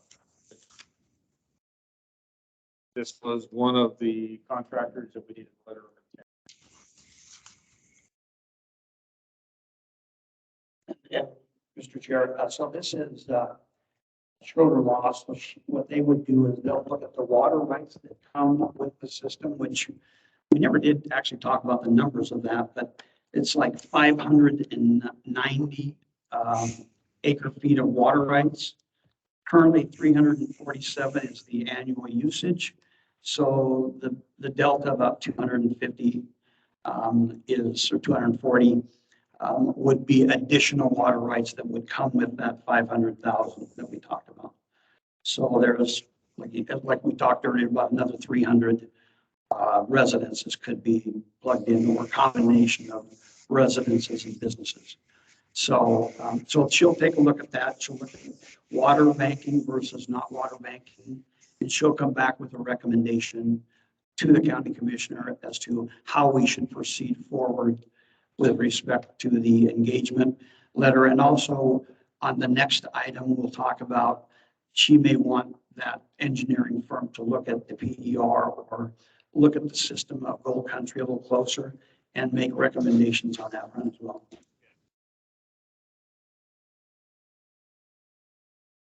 On this one, I think it was $10,000, but we normally don't put it on law anytime we're using legal advice, because that can range all over the board.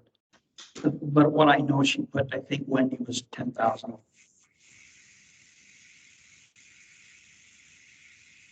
There she is. Yeah, Teresa's on the line here, so.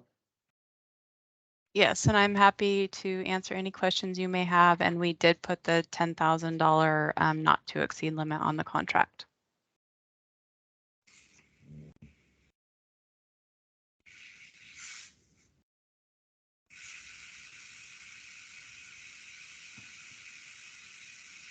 Oh, you go. I make a motion that instruct the county manager Mitigation to the letter of intent with Schroeder Law to look into Gold Country water acquisition, water rights. That would just be a letter. An engagement letter, I would change that on my motion to an engagement letter. Sorry about that.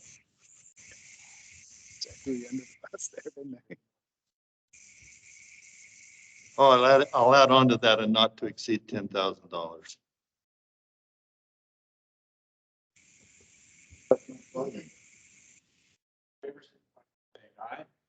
Aye. Aye. All right. Commissioner Haas, what was your vote on that? Nay. Okay, let the record show Commissioner Haas is a no on that as well. Move on to item 9, request to hire Shaw Engineering. Consideration, discussion, and possible approval. Approval of an agreement with Shaw Engineering to review and analyze the conditions of the system as well as other associated potential risks in taking over ownership and maintenance of an amount not to exceed $4,500. Hi. Good.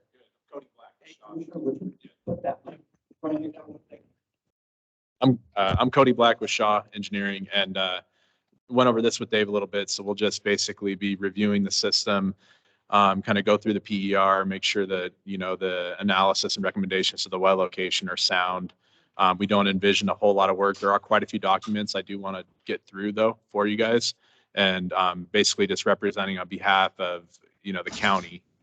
Not, the PER was done under the direction of Gold Country. So we'll review all this data on your behalf and then, just provide a recommendation. We'll also come out and review all the infrastructure. If there's any major, items that we think need addressing that, really would have a substantial impact on, acquiring the system, we'll definitely highlight those. So it'll be kind of like an elaborate sanitary survey, and then along with just some brief recommendations on, confirming what the PER has already recommended. The PER was done well. We've reviewed it a little bit, and they definitely knew what they were doing. So I don't envision, tons of work here, but definitely make sure that we're all on the same page and we've got sound recommendations moving forward on your behalf. Thank you. Yep.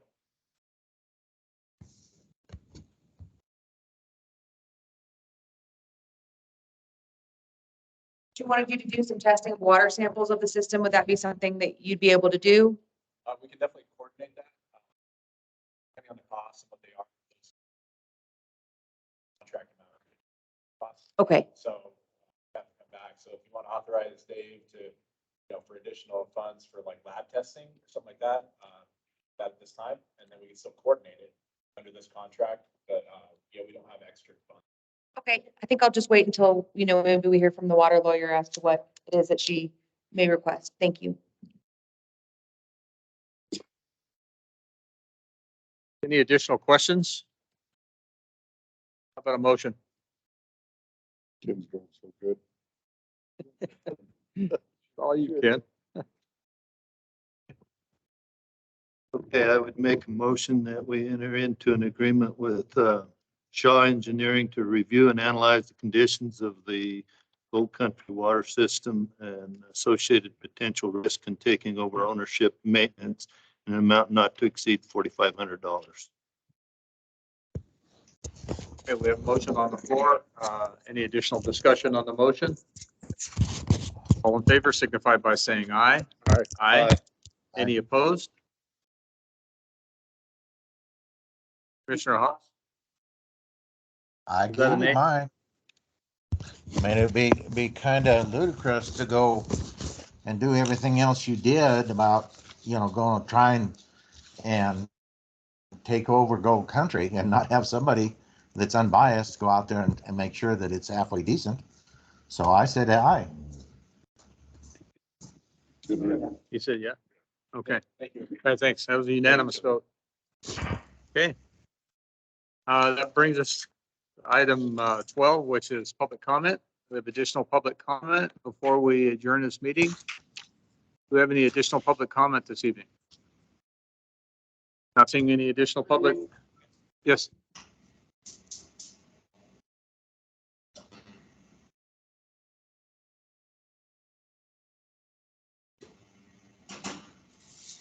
I found.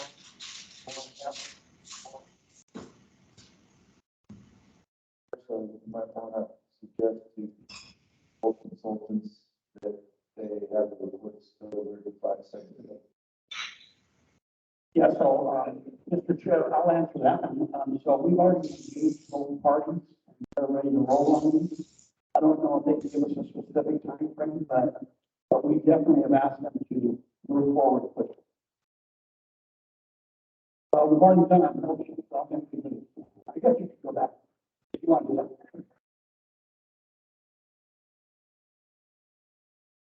Right. But if you wanted to upgrade that other, I don't think we can upgrade the, in terms of the product on the other end of it for a timeline yet.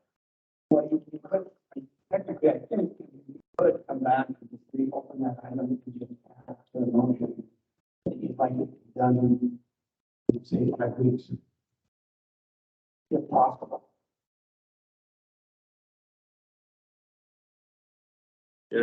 Anybody have an appetite for that? Or we can just cut them hard on our. I think it's a good idea. We do have time constraints, so. Let's do it. I think Mark brings up a good point. Yeah, Cody Black for the record. So definitely want to put, if you want to put a time frame on us for sure. if this stuff extends out beyond, I envision that an agreement is going to start to be created for this acquisition. There's going to be, based on the review of what is seen in the field, things could change. So I have no problem doing it, but I can definitely see where, we're probably going to, honestly, it's probably going to be more than $4,500. I'm not going to charge you guys more than $4,500 because I want to make sure this thing gets seen through. So if you guys want to put the time frame on it, that's no problem. If we're over a couple hours, I'm not going to ask for another board action, to cover that. But if we start to get into like, hey, Cody, can you review this agreement that the attorney put together and this language back and forth? If you guys think the attorneys can put together agreements within that certain period of time, I'm all for it, for sure. 2 to 4 weeks is our time frame. I mean, when Dave needs it, I want Dave to call me when he needs things, so I have a reason to try to do his timeline. So, Well, I think state revolving fund, well, the board for financing water projects for meeting. So in a perfect world, we would have Cody's report and that time the legal, well, if I got a chance to read his report to see if there was anything else that we needed to add to the agreement that she can start on. I'm assuming Joyce is on here. She can start looking at that right now. And then your information, Cody, will be, reviewed as part of that. And from there, we know what we need to do else. yeah, I see us having the field work done within 2 weeks, and then we'll put a draft together of the data of what we found, preliminary analysis. And then based on other things outside of our control, we'll then gauge kind of what, finalizing and finishing everything out for you guys would be. So if you want to say 4 weeks for draft, something like that, that would be, that would be good.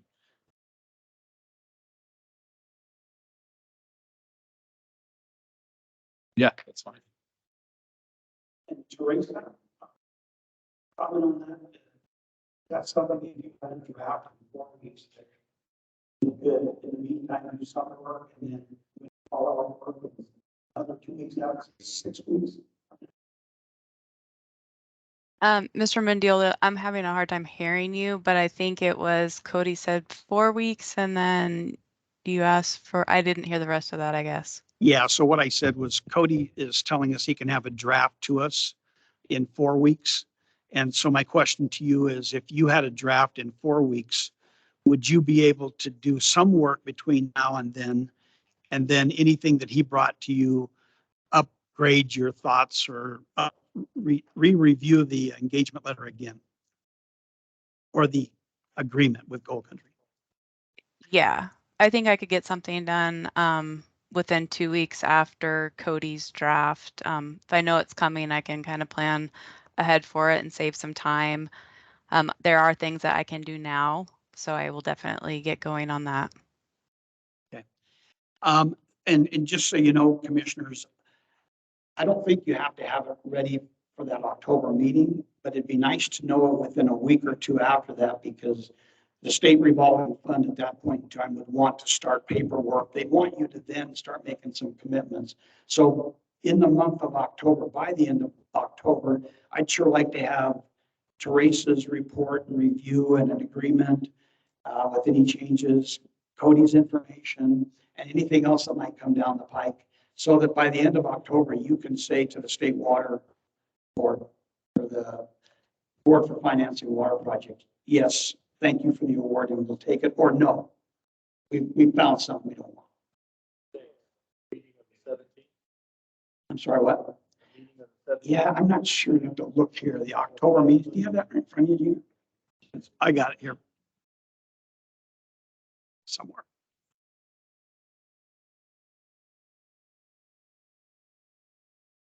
So I think it's October 3 and October 17.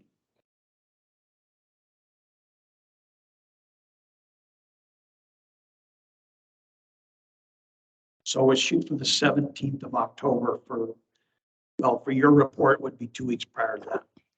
Cody.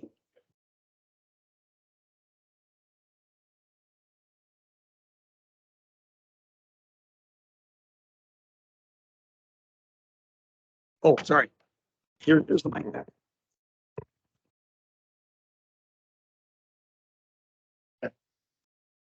I want to go back to item 8 and modify my letter of engagement with Schroeder Law to have their work done for us by October 17th.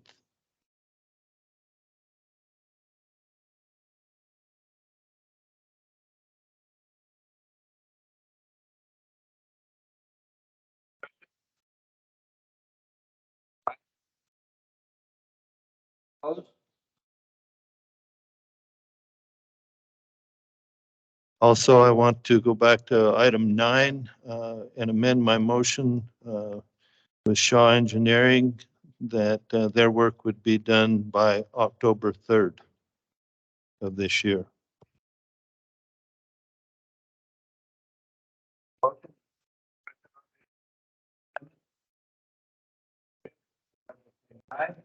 Aye. Okay, we're going to come back to public comment. Additional public comment online. I don't see anybody online. Not seeing any public comment, I'm going to move.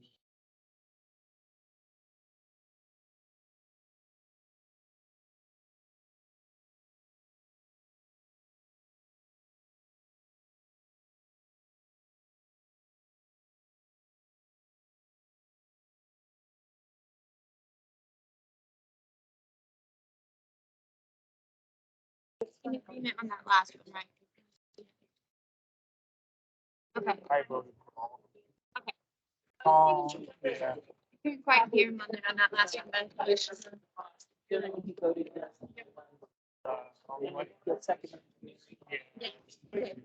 what I got. Hey, thank you. Thanks for snipping it out. Able's gonna post this to YouTube, so we'll get you the link. I'm not, I take some of my own recordings, but I'll definitely take them. In case you can't hear. Some of them are easier, especially Commissioner Ross. I think we need to listen to the actual. I also posted the PowerPoint. There was a You might want to ask Dave for that and see if they have that available, because I noticed that too. okay.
I was trying to have